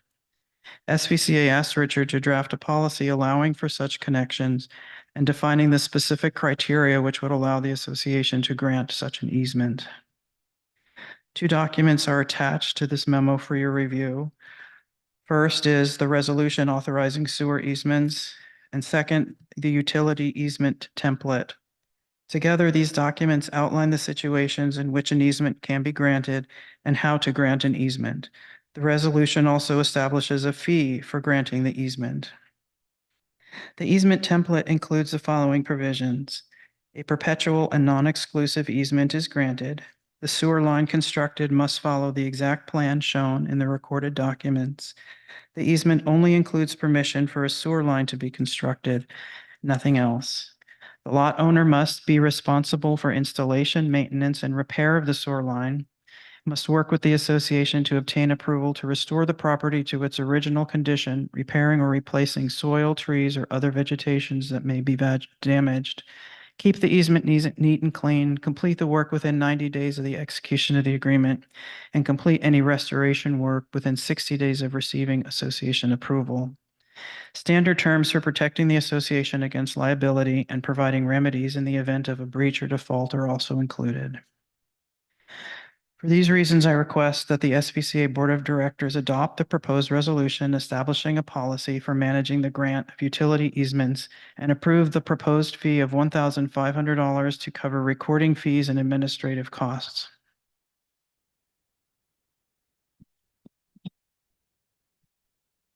Questions? I actually have one quick one on this. So I was concerned about arborist reports or anything like that. So you have a developer that's going to go through, say, green space or parkland with their utility easement. And what about their digging, right? They're trenching to put these underground. And what about damage to roots, to trees? Because there'll be SVCA trees that will be responsible for, 2, 3, 4 years down the road. Did he address that at all? That is not specifically addressed. It would certainly be situational, and we would know if it was going through a heavily wooded area or not. We could address it at that point. Yeah, I see it's like generally covered in here, but it's not, yeah, specifically. Go ahead, Sonia, you had a question? No, I just have a comment. I do not agree that this is in the best interest of the association. It is currently and historically our practice to not allow those types of easements. So I don't know why we would do that now. The attorney even went so far as to say that in his opinion, SVCA is not legally obligated to provide such an easement. I think that we're opening ourselves up to issues that we don't need to. Yeah, there actually was some discussion on that, and I'll actually let Joanne. Lake Watkin Waters. Yeah, I think it is to the advantage of the association, and opinions may differ, to have a gravity connection as opposed to a pumped connection to the sewer. And also, the Lake Whatcom Water and Sewer District objected vehemently to our initial assertion that we were not going to grant the easements, that we did not have to. They produced the documents that showed the lines on those recorded, recorded documents. And it was Richard who recommended this. When we brought back those concerns to him, he recommended this approach. So it's what we're proposing, but obviously we're bringing it to you guys to do exactly what you're doing, which is to consider whether it is in the best interests or not. Make a vote. Go ahead, Rick. So just so I'm clear, so when the county designed in anticipation of building homes on lots, drew up potential sewer lines or sewer connections. And so this is just accommodating those plans that we were informed of, I guess, earlier. And I think it makes a lot of sense to have sewers hooked up rather than other means of dealing with sewage. Yeah. You did raise a good point though about, some trees that may have been quite small when these were laid out may be bigger now, and it may be more of a challenge, right? But we take down trees to build houses, so. Yeah, I was just concerned because it's SVCA money, then I would rather have the onus be put on the builder. If the builder has to go in there and run a sewer trench through SVCA property and has to take out a couple of trees, or inadvertently damages a couple of trees, I think they should be responsible for that, not us 5 years down the road, you know. We're already in trouble with tree funds now. Yeah, That was my only concern. there is a damage protection provision.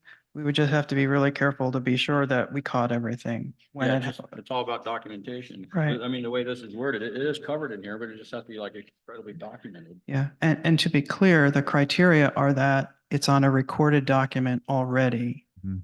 So even if they were to come back and propose a sewer line that wasn't previously in the plan, that would not be a situation in which an easement could be granted. Thank you. AJ? I'm sorry. Yeah, go ahead, AJ. All right, is this like a one-off thing or for just this Division 7? Um, Or, because like, I That's mean, a- it says yeah. it says there's a policy, but I don't really see a policy. There's a motion and a resolution, and then there's an easement agreement. But don't we need like a policy to spell, like, can you sign this? Do they all have to be brought back before the board? I don't see anywhere where it specifies that unless I'm missing something. There's no procedure, which I think is what you're describing, but the policy is straightforwardly stated, which is that we would grant easements for sewer line connections only across SVCA green space or parks where they had previously been indicated on the recorded documents. And If it was previously recorded. right. So even if they came to us and they said, it would be way easier for us to cross your green space to make this sewer line, if it's not in the original plat record, then we wouldn't do it. It was only in those instances where it's previously recorded. It's currently of issue for 2 properties. And those, like I said, Lake Wacom Water and Sewer does not recommend the alternative connection. And they went to the trouble of getting the original recorded documents and bringing them out to us. And I asked Richard to write this in a way that it could be reusable if it comes up again. But by charging $1,500 per easement, we will recoup all of our legal costs on this because we have to go to him twice. And he wrote this, and it was his recommendation to resolve it in this way. So by approving the fee, we go forward on these 2 instances.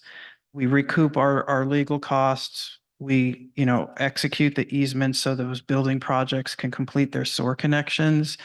And then we can wait and see if it comes up again, but we have the correspondence recorded and we have these templates so that it wouldn't be as costly if it did come up again. So I guess I don't really see the benefit to the association of providing a blanket that we will just grant these easements. I feel like they should come in on a case by case basis and be evaluated because because something was put on a plat at one time, especially a plat from the 60s and 70s.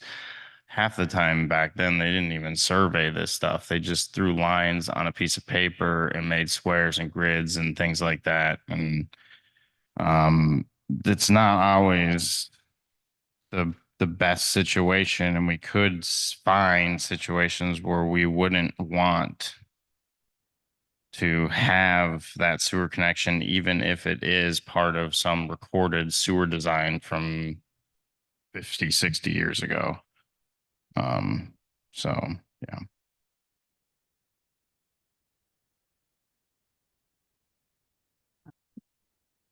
Doesn't it have to be a case by case basis because they have to fill out the forms and bring it to Sudden Valley? They have to get stuff notarized. Joanne has to sign it. They have to sign it. They have to put a lot of work into this. So it's not really a blanket thing. It would be a case by case. They'd have to prove their case.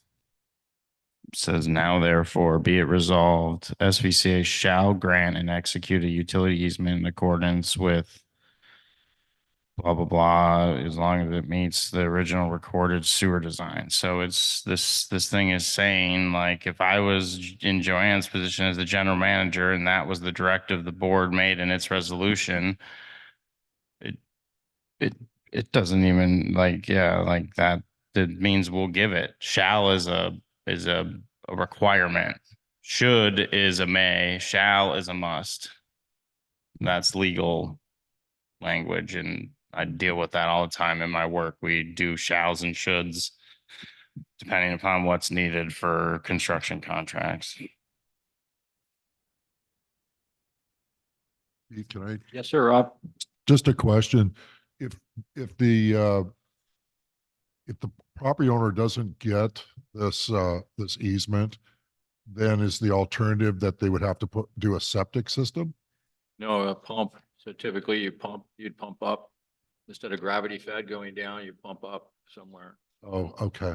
So this one in particular, I'm familiar with these particular lots, this developer's trying to do, and you're right, AJ, this one does say Division 7, and it is 2 lots in particular, but when talking to Richard about it, because Mike was also concerned about it, as Tyler, it kind of covers all of Sudden Valley, right? Because these plot maps were drawn up so long ago with these so-called sewer things, like you said, back then they didn't know, they guesstimated. And so they're in there. But like on the two that for this guy, the sewer line is already in there to the next lot extending. He needs to extend it because I have that lot. He's extending it 2 lots up from that to cover these two. So I wasn't happy about it either because it isn't a green belt. But at the same time, it is better than trying to pump it up, you know, for future trouble or anything like that, trying to pump sewer uphill. It's obviously better to go down, and there already is a sewer line going down and connected to the street on this particular one. Can I have just one more follow-up question? But if this covers everybody or all of Sudden Valley, then it could be an issue. I agree. Go ahead, Ross. I mean, I'll be real quick, just a follow-up question. With sewer, I know it's a bigger diameter than potable water, but we had an old water line that was leaking badly at our old house. And a company came and basically bored, you know, there was no trenching. They just bored in. Yeah, I think they do gas lines this way too. They Can can. they do that with sewer? Could we mandate rather than digging a trench, they could use a boring process like they do with water and gas? It's doable. It's much more expensive. I don't think so. Go ahead. I don't think engineering standards allow you to bore a sewer or storm system. Usually those things have to be excavated and they have to be laid on pipe zone bedding and be like, because when you're boring, you're basically just pushing. Usually you bore a conduit, you know, like under a road, so then you can run fiber or electric or whatever through it.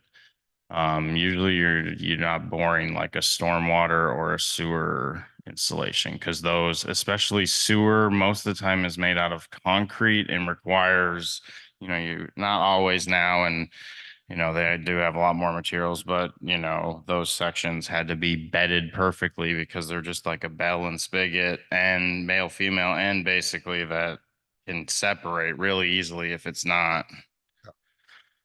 I wasn't sure if they could do a continuous plastic pipe or something like that that gets swedged or whatnot, but I mean, it's maybe possible, but I've never heard of people boring sewer line. Go ahead, Linda. I think the one question that I have is there was a document when we green belted many of our lots to take them to take them out of being lots that are viable. And has Richard looked at that? Because there was a certain statement in there, without going home and digging in my files, that if we green belted those lots, nothing could be done with them, including giving easements. And I don't know if Richard's looked at that. That happened long ago, but the water district, the county, and I think even the city originally was involved in that. The city kind of has backed out since, but I know that there was a document signed that said that there couldn't be anything done with those green belted lots ever, never, no more if we green belted them. Can we, That's can concerned we about. clarify what green belt? You're talking, those lots are still technically like legal lots of record, I think, that They you are. know, are just decommissioned off the tax rolls. I read most of the stuff Richard was talking about as platted green space. So those are the areas between homes that aren't private property. Like Beaver Creek runs through like a platted green space between all these homes and stuff like that. That's what I read this to be, not any of the Sudden Valley owned parcels. Yeah, Is because that these were correct or? lots that were taken. Yeah, density reduction. Yeah. I get that. But what I'm saying is you're calling them greenbelt lots, but they're not greenbelt lots per a plat map. They're legal lots of record per a plat map. So I guess I'm asking, Joanne, can you confirm, does this include, I wouldn't think those greenbelt lots wouldn't have had easements for sewer put over them because they would have been private property for purchase. You Yeah, know? so So it's in just, thi- it was platted green space. correct. And that's why this is so limited in its scope and why we want to recoup the legal costs in these two easements. Because I don't know that this unique situation would occur again. There aren't that many undeveloped lots, right? What are the odds that they're going to have the same So- sort of a deal? Yeah, for me doing ACC, like for 3 years, this did come up one time. Like one time we had the issue, but the county at the time was unclear. And that's why we kind of went to Richard with this, because we have utility easements on all our recorded plots, right? And so, the county, what they do on it, they stamped on their plans that the builder must get the signatures of all 4 homeowners to use that utility easement agreement. The guy was only able to get 3 of them. The 4th one refused to sign, so he ended up pumping. But that's where the fight started, and that was like 3 years ago. And since then, like, it's only come up like one time, and now again. So one way of just to clarify, if the board was unwilling or hesitant to make this sort of a policy, we could amend this and bring it back next time to say just in these specific instances and make that our process, that we would reevaluate it each time. I don't know how reusable these documents would be, but since we had invested legal costs in obtaining this opinion, I was trying to be forward thinking and make it reusable. But, we could limit it in that way so that it's just this single instance that's being considered and approved instead of, or globally. Sorry, Sonia. Jaime? I'm just noticing that even though it says I'm noticing that even though it says SVCA shall grant, it also says the easement in Part B says the easement shall be limited to constructing a sewer line strictly in alignment with the sewer connection detailed in the property owner's respective lot. And then D, the easement shall not be effective unless signed by both SVCA and the property owner. So it doesn't look like it's a real blanket thing. It does have to be signed. They can't go ahead unless they have permission from Sudden Valley. I'd like to see us amend the motion to be specific to just those 2 lots that you're talking about in Division 7. And then like Joanne suggested, then if it comes up again, because you guys are saying it's really uncommon.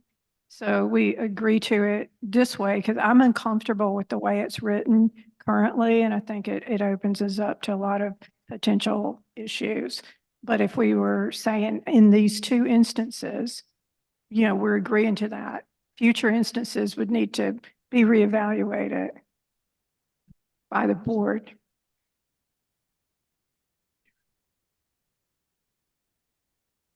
Do we 8 and have the 10. lot numbers that we could? No. Oh, okay, yeah. So I think that's reasonable if we can, you guys can vote and tell me, but I would need some time to amend these documents with Richard. We can't do it on the fly, I don't think. Yeah, I think I agree.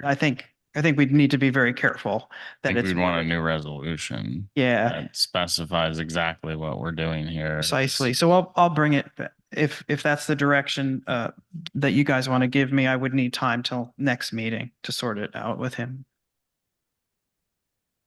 Yeah, I guess I'd I am very reluctant to support something. I disagree with you, Timmy. It says we are resolving as the board of directors that we will grant people these easements. I realize it's like two parties still have to sign it, but we're saying we're going to sign that if you meet these specific requirements. You know, if we then go no to one of these because some situation does arise in one of these instances that does seem pretty unfavorable to the association as a whole, then we're kind of going to, we probably reserve that right still because this is just a policy technically, but we're basically playing double face. We're saying one thing and doing another thing. You know, it's kind of like the ACC policy revisions, you know, and giving people the ability to plan their purchase of their lot and their design and stuff with forward thinking by having those things. And that's like why Richard was talking about, you know, with those, like doing a forward dated approval on them so people have time to adjust. But I would support this type of thing on a case by case basis, you know, where we're brought and it's shown like, you know, this is the best viable solution for everybody involved, you know, and because one, I guess I would, before I would approve a blanket statement, I would want to see all the instances of where these easements could potentially be utilized. Because what if one of them runs under a creek? We're just going to leave them an easement to bore a sewer line like through the creek. It just seems like we wouldn't want to do that. So, but I would definitely support like on a case by case basis. And I think for the case of this Division 7, it probably makes sense to allow it. Yeah. You know, pump stations within our neighborhood are both noisy. They're going to give off fumes to some extent, I would imagine. A generator might kick in on time from time. You know, gravity fed's definitely better if it's possible, but Yeah. And one of the items that I haven't mentioned that Richard brought up is that it's important not to be erratic in granting easements. So to have a set of guidelines like the ones he proposed shows that we are considering every request equally. I don't think limiting it in this instance would be a bad thing, but to have less prescriptive language and simply, you know, to sort of ratchet it down a little bit might be a better thing. But we do have that consideration as well, is that we can't be capricious in granting or denying such easements that would open us to the possibility of litigation. Stu? Yeah, I agree with what Joanne just indicated, but I also agree with AJ that you know, this seems like it should be on a case by case basis. I don't know if there could be some sort of, you know, procedure that is followed to determine whether it should be evaluated on a case by case basis or something, but it just doesn't seem like we should have a blanket policy for this. Thanks, Stu. Yep. I do think it's a good idea to have like, I mean, regardless of whatever comes, like having us, like we paid money for Richard to look at this and stuff. We have a form here. This easement agreement will always be good, regardless of the resolution with it. Right. So like we, you know, we're not like totally wasting money or anything. So I think, you know, in that easement, yeah, I think can be used on a case by case basis. And I guess for me, I'd like to see us come back with a resolution that's specific to this division in lots in question, Division 7, and then Yeah. Okay. Okay. Well, that's my opinion. that is workable. So to let everybody know, I feel that that's very workable and I can get something that's still a set of guidelines with a provision to bring back each case to be considered separately by the board for approval and still reuse, like you're saying, the template. So if you guys perhaps would like to vote whether that seems a good direction to give me, and then we can revisit this. Any other comments or questions? Well, just, ahead, Rick. it seems that in that just instead of the language that's there, just specifying which lots we're talking about specifically this time, and then everything else is the same. I mean, and it gives the reasons why we're approving them. Just a thought. So what are you saying? So just in that A paragraph, instead of making a general statement that we shall grant, just make it more specific for these two lots. Shall grant and execute for lot A, lot B, this one time. And You could replace shall with may. well, no, This- for the- this well- this exception. it Oh, I- specifically name these two lots.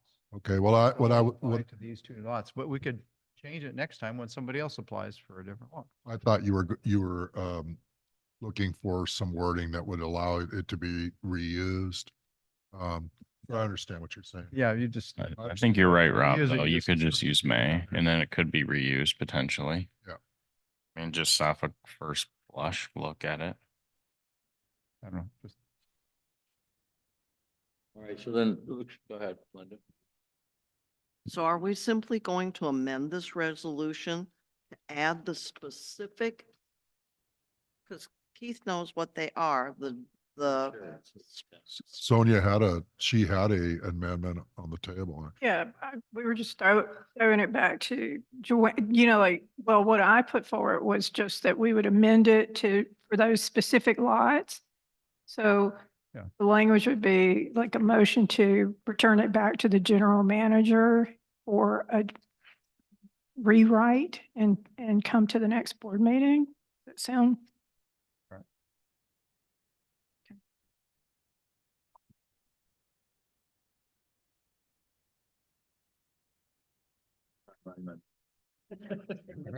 I'm not good at motion.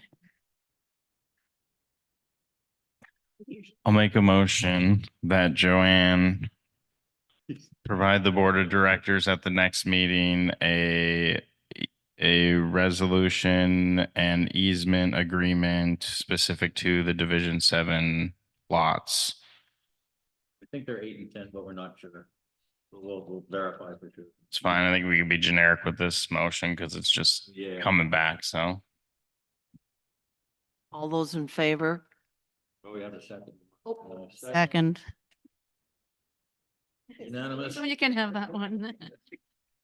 All in favor? That was everyone, correct? Stu? Yeah. I Yeah. can't see Stu. You get, Yeah, my machine died. out of Yep, no worries. Power.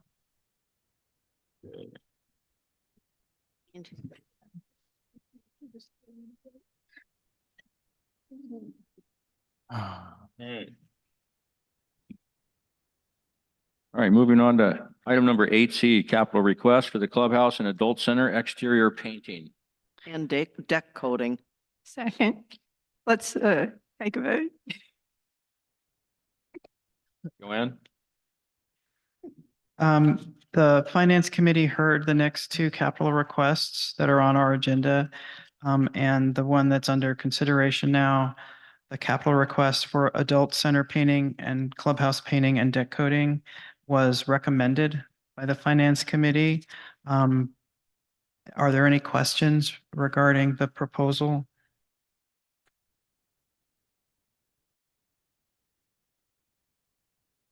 Okay. Can Or you, the selection of the company.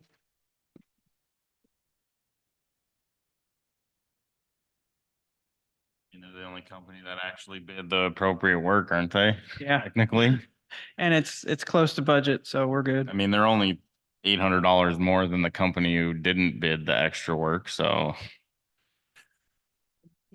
The extra work was in addition to the. oh, it's in addition to that. Oh, okay, I see that 3,900. Oh, either way, Almost 41. still It was still competitive. pretty comparable. Can you Okay, just yeah, read yeah. the motion? We're then? good. I guess there's no more talking. Okay, motion move that the SVCA Board of Directors approve the allocation of $40,866.56 from SURF for painting the exterior of the adult center and clubhouse and apply a new coating to the clubhouse deck. Second. All in favor? That's unanimous? Yep, unanimous.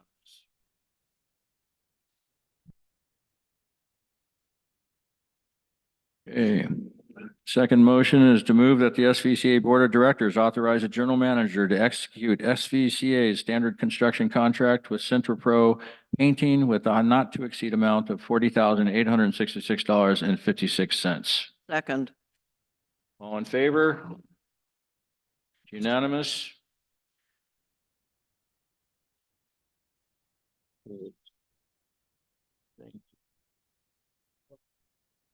Okay, on to 8D, capital request for airport rezoning project. Okay. The Finance Committee did not recommend this for approval. So my first question to the board is whether they would like me to present it and answer questions, or whether they would simply want to move to a vote. I would like to hear, but go ahead. Well, so there's a couple of ways to go about it, because I don't think we have enough information to support the proposal. I don't disagree with the proposal. I just think that we need more information, like the current wait list numbers on the RVs and the boat storage. I also believe that it may make more sense for us. The first thing to do is a third-party market analysis that would cost a few $1,000s that would actually prove demand and return on our investment before we go that next step. Because if we do the 21,000, we know this is going to be at least $500,000, if not $1 million. There's no point in doing that study if we are not prepared to then follow it up with commitment of those funds. So what I'm saying is, I'd like to verify that we're going to see a return on that investment, right? That we actually have people that are interested. So there is an option here.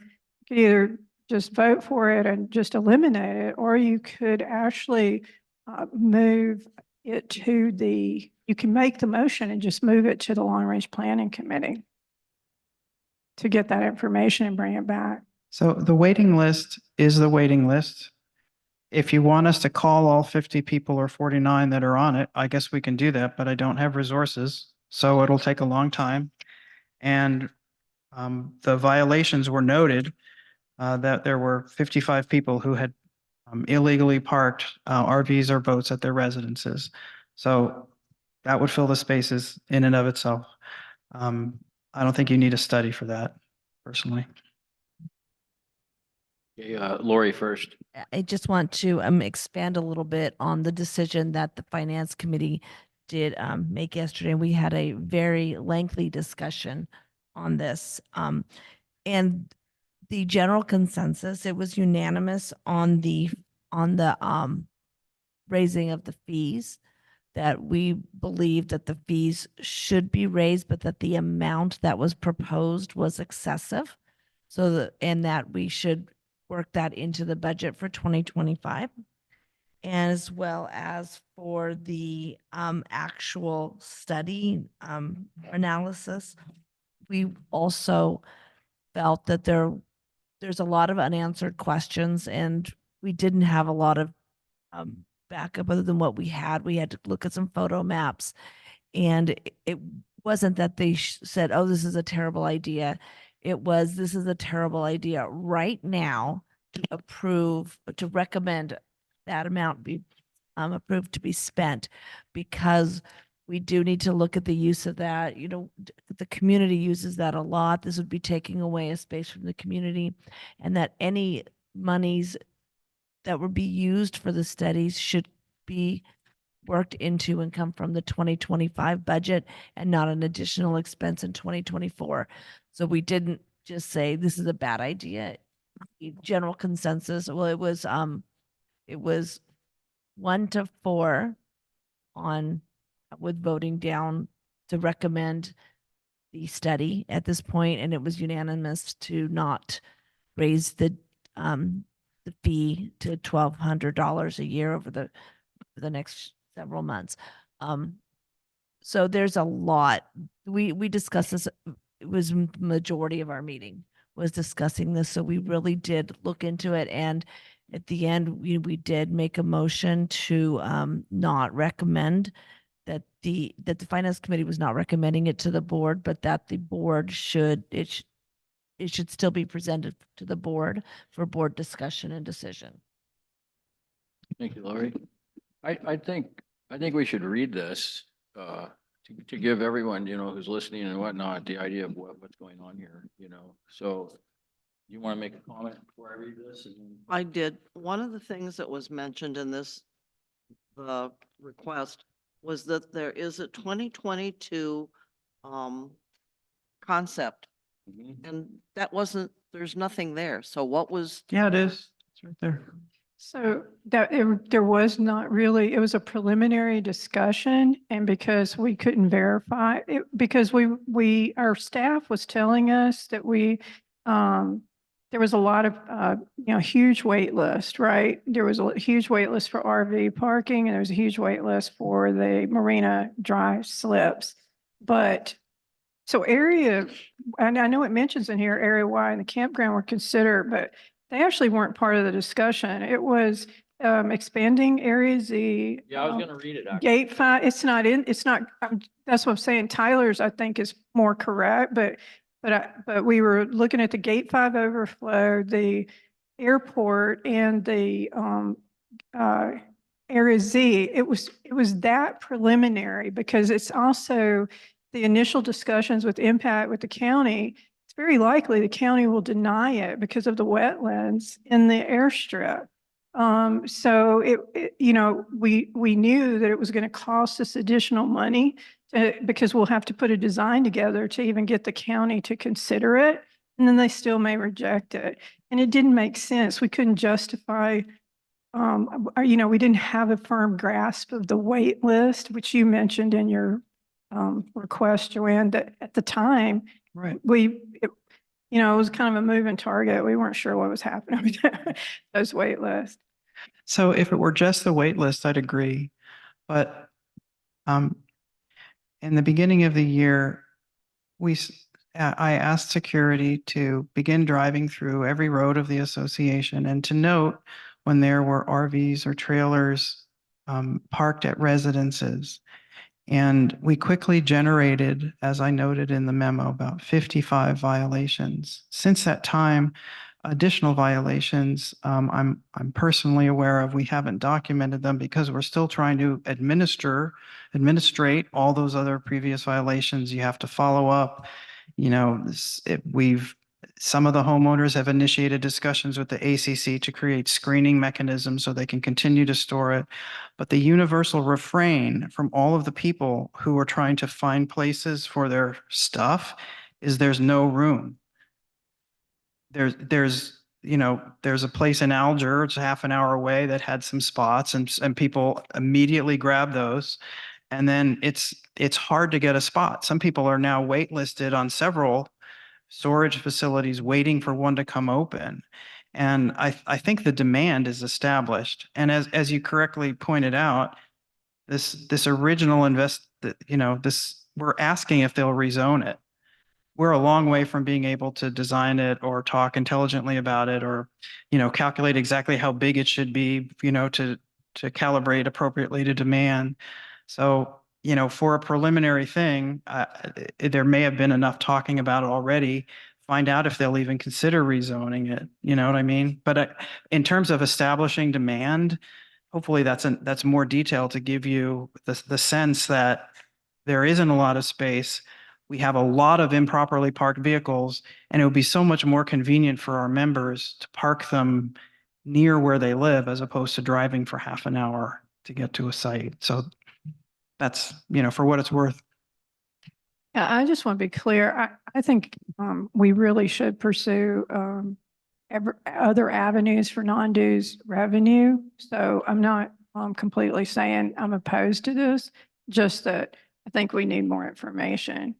And that's certainly something, either we can refer it out to long-range planning or throw it back to the general manager to bring that information. AJ? Yeah, I guess I guess I feel like I need a little more information too, because to me, I would want to know how many rezoning applications has the county seen in the watershed? Have they even approved a single one yet? Because I think that's going to be a big bar to get over to start with. But I also think we need to have some at least rough numbers on, I mean, Impact's proposal says and Tyler states it too, like we're likely going to be required to do critical areas assessments, traffic studies, survey.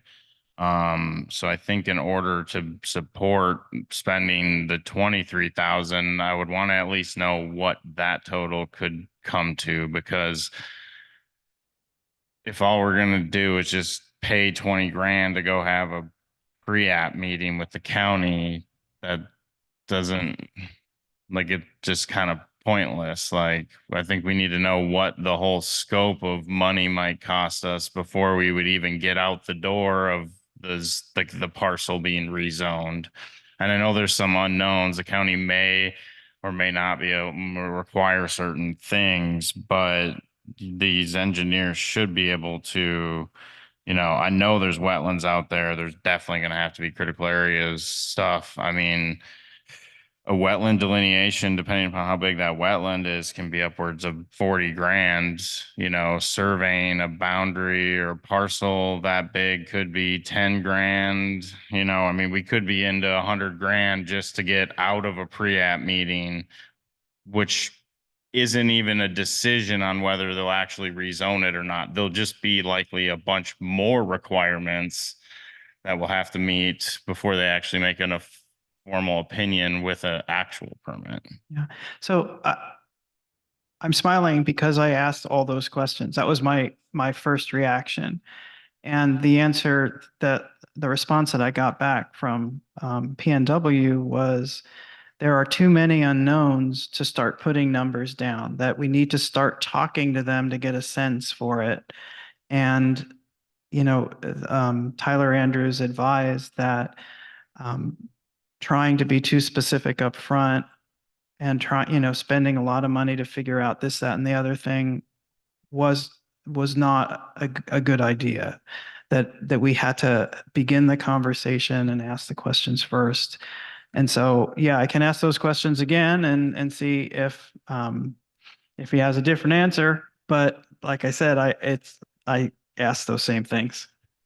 We should be able to go to the county and, like, before a pre-app meeting, have some sort of conversation with them to know if this is even, well, if they'll even, like, yeah, I mean, I feel like there's no way the county's going to force us to spend 20 grand to get an answer. Like, Yeah. we should be able to get some sense up front before we commit 20 some grand, I guess, is kind of what I'm saying. And Yeah. like, I'm sure, like we should be able to have some sort of ballpark number on, like, some of these additional reports that might be required. Even if they end up not being required, I think it behooves us to know a ballpark, even if that's to the nearest $10,000 or $5,000. It's not like, a strict estimate necessarily, but it gives us a ballpark idea of what our all-in costs might be to actually get all the documentation we need to even make this a thing where the county will even make a decision on it. So, Yeah, well, I hear you. And the one question I didn't ask him was what you articulated first when you started speaking, which was how many of these is the county actually granted? Because my perhaps inappropriate assumption was that he wouldn't, and Impact Design wouldn't even have proposed this if it was impossible. I'm going to say it's probably highly unlikely because we're in the watershed and that's right on the lake. And then we're going to come in and be like, hey, rezone this so we can develop it, which is, like, contrary to what the city and county are trying to have happen in the watershed. Can I weigh in? I just wanted to say that this, we're talking about zoning, and I'm kind of scratching my head. I think I brought this up last night.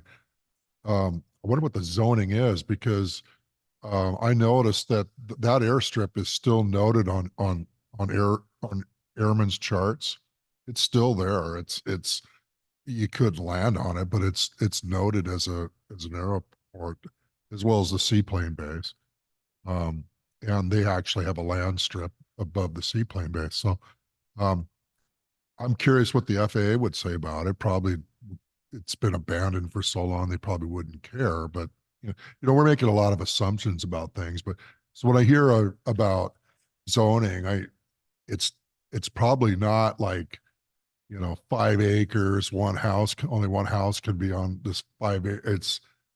It's an airstrip, And the other part is I totally get what AJ's saying about the watershed. Yet when Looks like it's back at, R5A. so back in the day when we put it in there were stalls to park aircraft. When people flew in, they had to have tie downs and stalls and I'm sure there was even storage for their aircraft.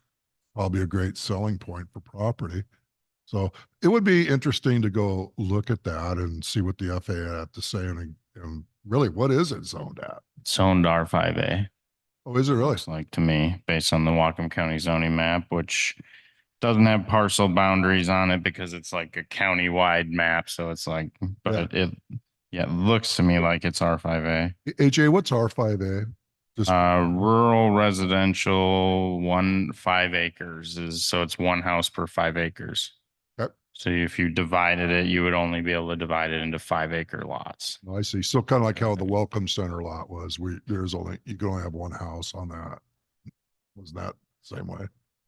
I think.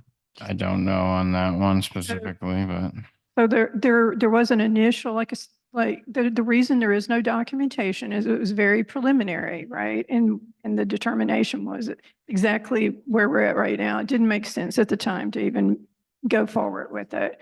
The county responded with Impact's initial contact by saying that they were able to review both parcels, the parcels being the Gate 5 overflow and the airstrip, and that they're both zoned rural R5A. It also says that historically the planning department does not view RV and boat storage as a public and community facility type use.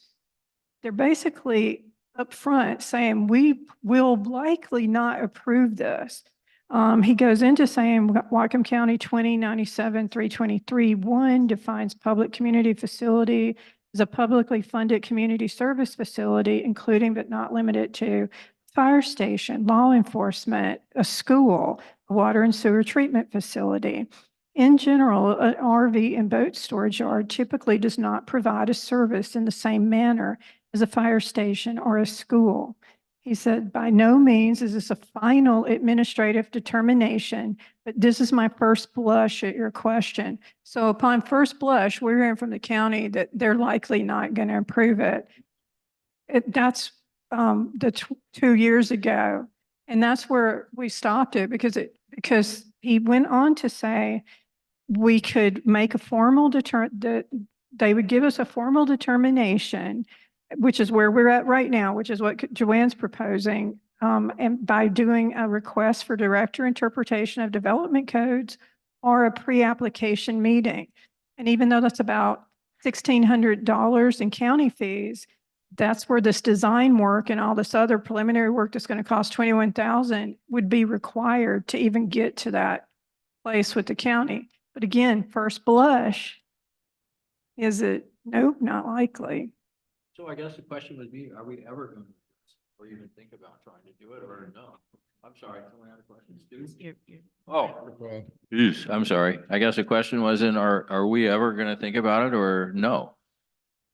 That's why I'm saying throw it to long range planning. AJ. And then that's my opinion. I think we definitely should think about additional boat and RV storage. I don't think that's something we should scoff at, that idea. The airstrip it's an interesting parcel because there's a lot of wildlife and stuff out there too. So, I know there's like coyote dens and stuff.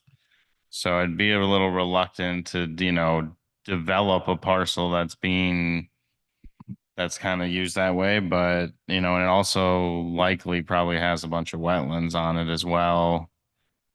And being basically the shoreline parcel almost, it's like, you know, right adjacent to the lake. So, you know, more development that close to the lake isn't ideal. But I don't know if we have a lot of other options either. So there's that, but. Yeah, I think the driving force behind this is the large number of people who are inappropriately parking at their residences and the difficulty that they're having in finding spaces that are convenient for them, for their equipment. Many people in this community would be benefited by having that.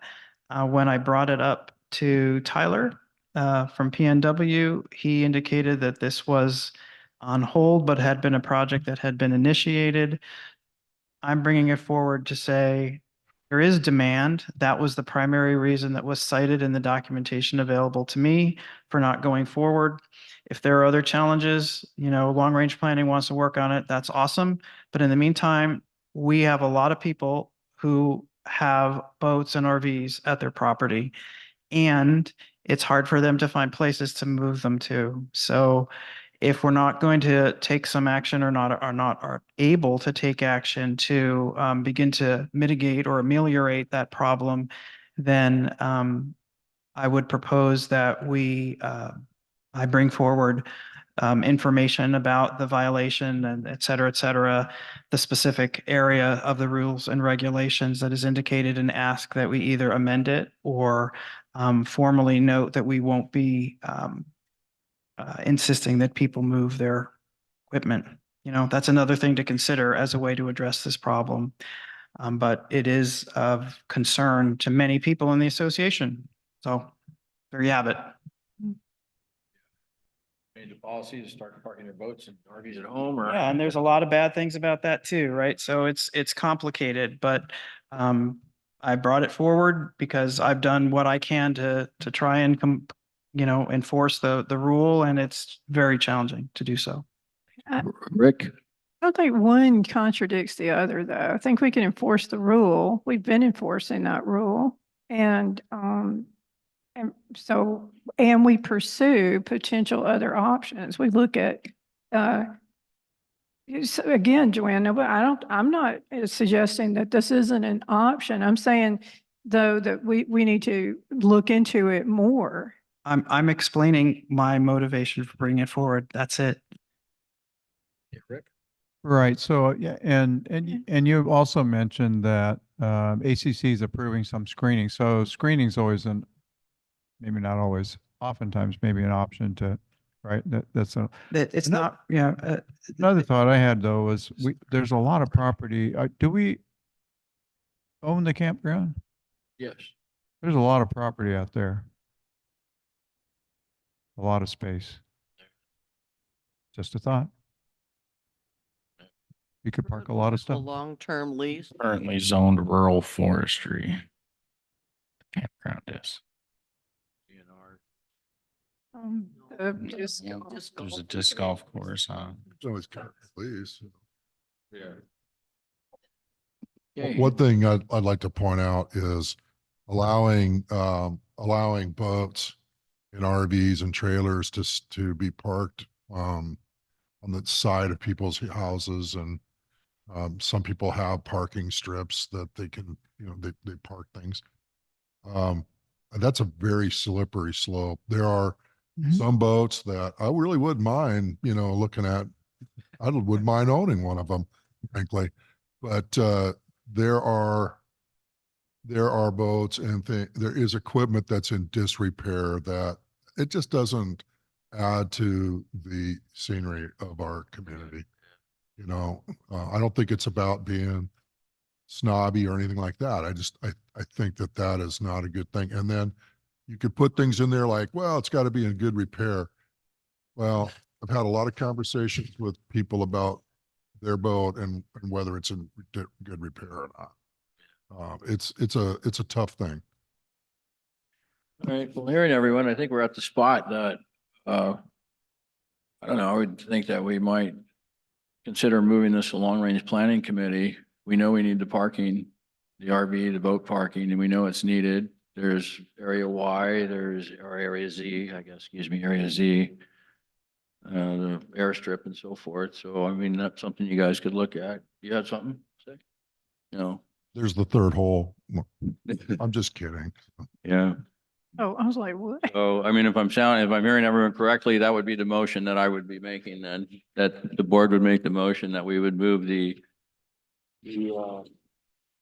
airport rezoning project to long-range planning committee to come up with a viable option for additional RV and boat storage. Second. There you go. All in favor? That's unanimous. Where was Stu on that? We got one last one. 8E is, it was amended for the finance committee new member. Jaime? Or Yes. is it Lori? Me. Lori? We have a new committee member applicant for the Finance Committee. This gentleman has been vetted by Joanne as in good standing. And Mr. Wayne Lee we would like to add him as a voting member of the Finance Committee. And who is it? Wayne Oh, Lee. Wayne, I'm sorry, I didn't hear. Sorry. Wayne Lee. Oh, he's no longer on the ACC? He was. Yeah. A while ago. He's Okay. Awesome. Any? going to the dark side. All right. All in favor of Wayne Lee? All right. It's unanimous. You.